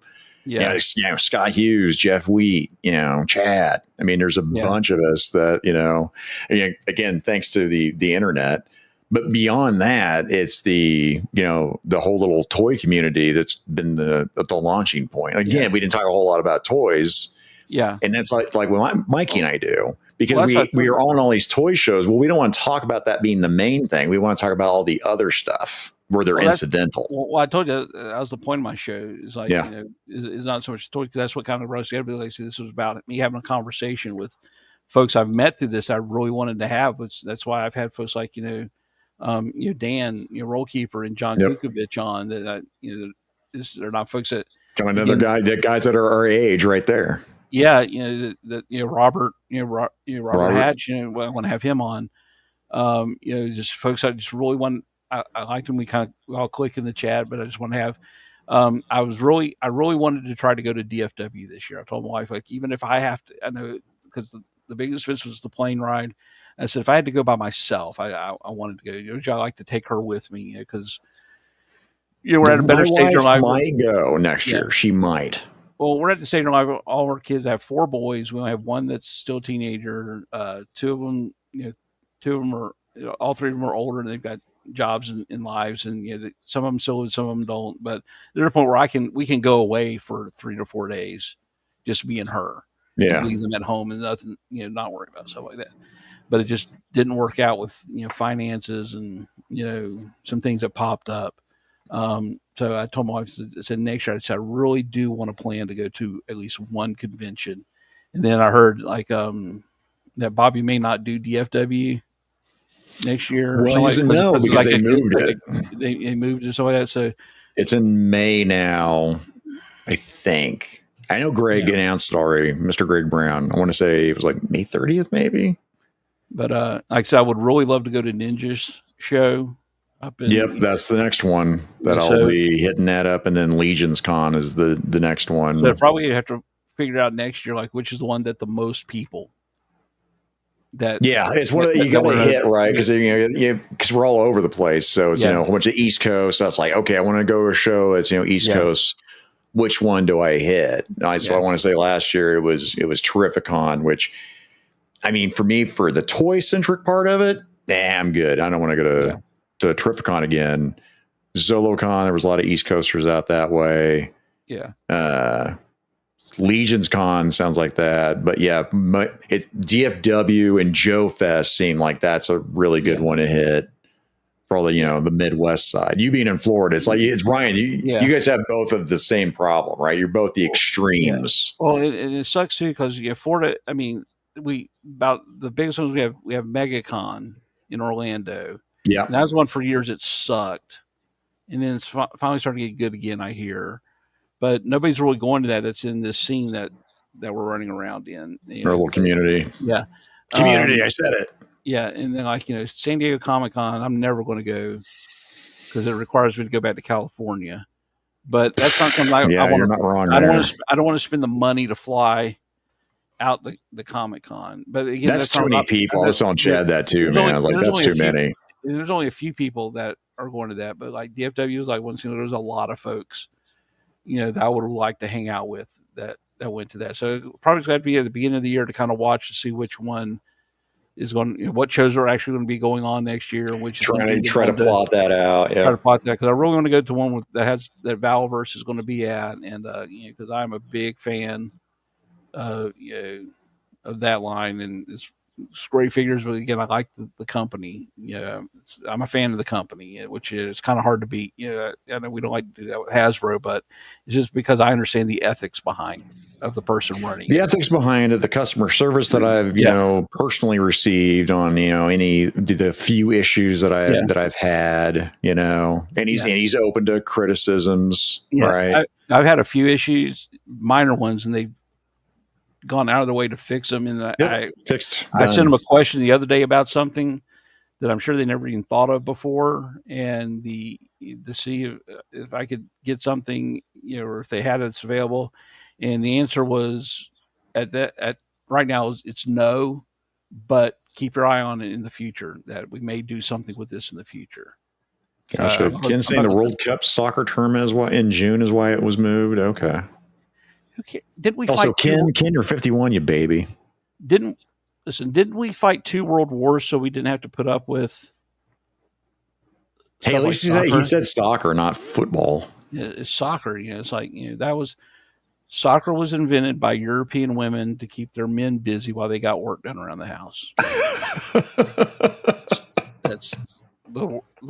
That's how Hank Hill explained it to Bobby. All the stuff, all the politics, and everything we've talked about, and religion tonight. This is what's going to get you canceled. It's going to be this. Yeah, soccer. I don't. So So our church has like we do flag football in the fall and we do soccer in the spring. And when my kids were growing up, they were playing on the teams, and so I kind of had to coach. So I would coach soccer, and I don't understand soccer. To me, it's just running around. There's supposed to be a strategy to it with the positions, and I just couldn't make heads or tails of it. So I was just kind of like,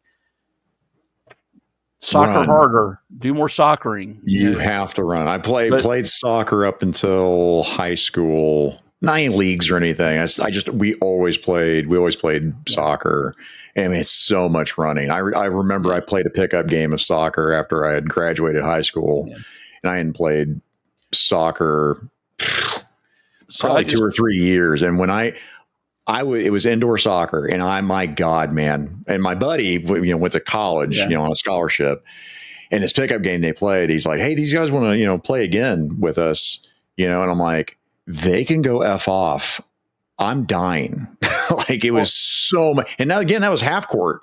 We're not talking like a full soccer field. Well, I was dying out there. There are certain sports I cannot watch on TV because they're so boring, but I will go to and watch it live, and it's better live. Like baseball, I can't watch baseball on TV. I used to, man, but in junior high, it was like, this is boring. Why am I watching this? I will go to a baseball stadium and watch a game.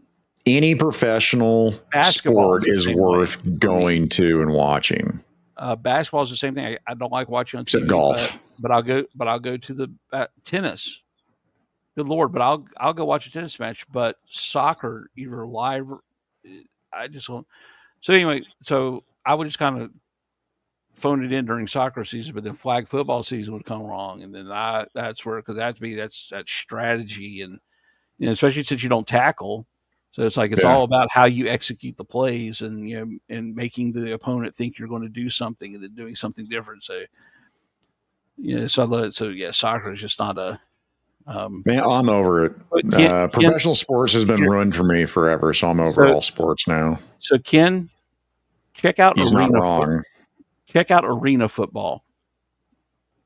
We have an arena football team here in our town, and I love going to their games because they're Nashville Predators, Jacksonville Sharks. Woo! They play the Predators.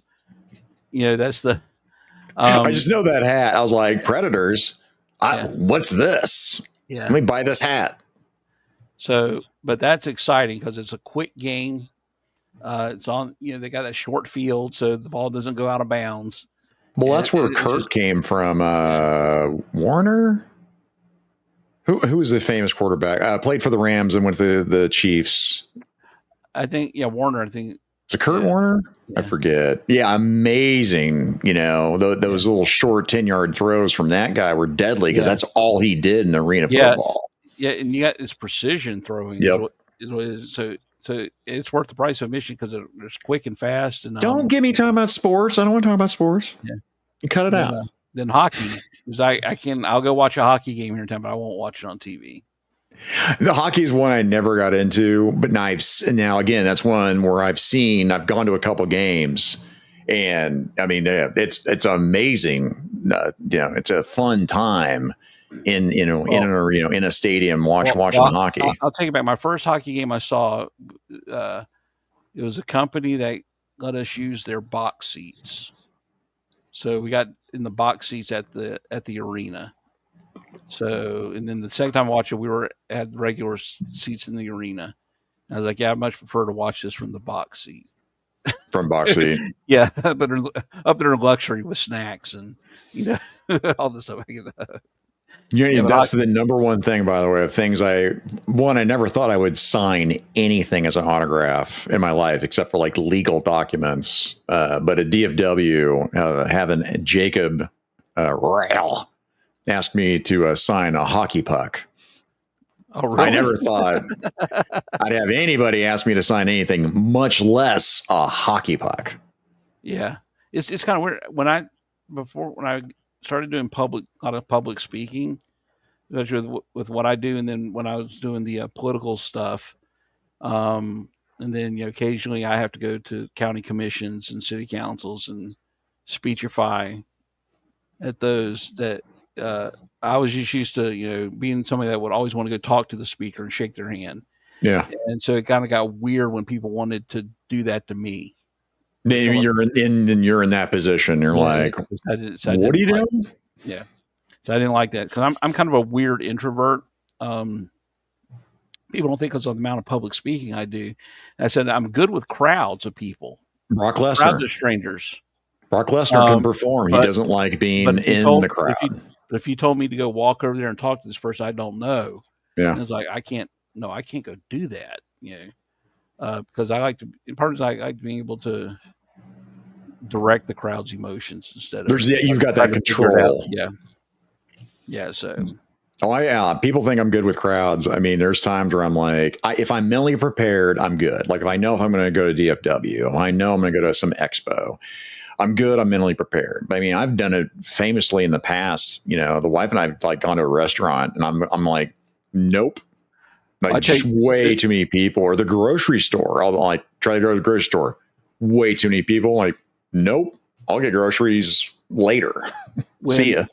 When I decided I wanted to do a monthly show and I was going to do that first one in January, I was so nervous sending that first text message over to Chad to ask him. Yeah. Because, I'd seen him before. I was like, there's no way this guy would want to come and talk to on a show with a nobody that's got no following. Sorry.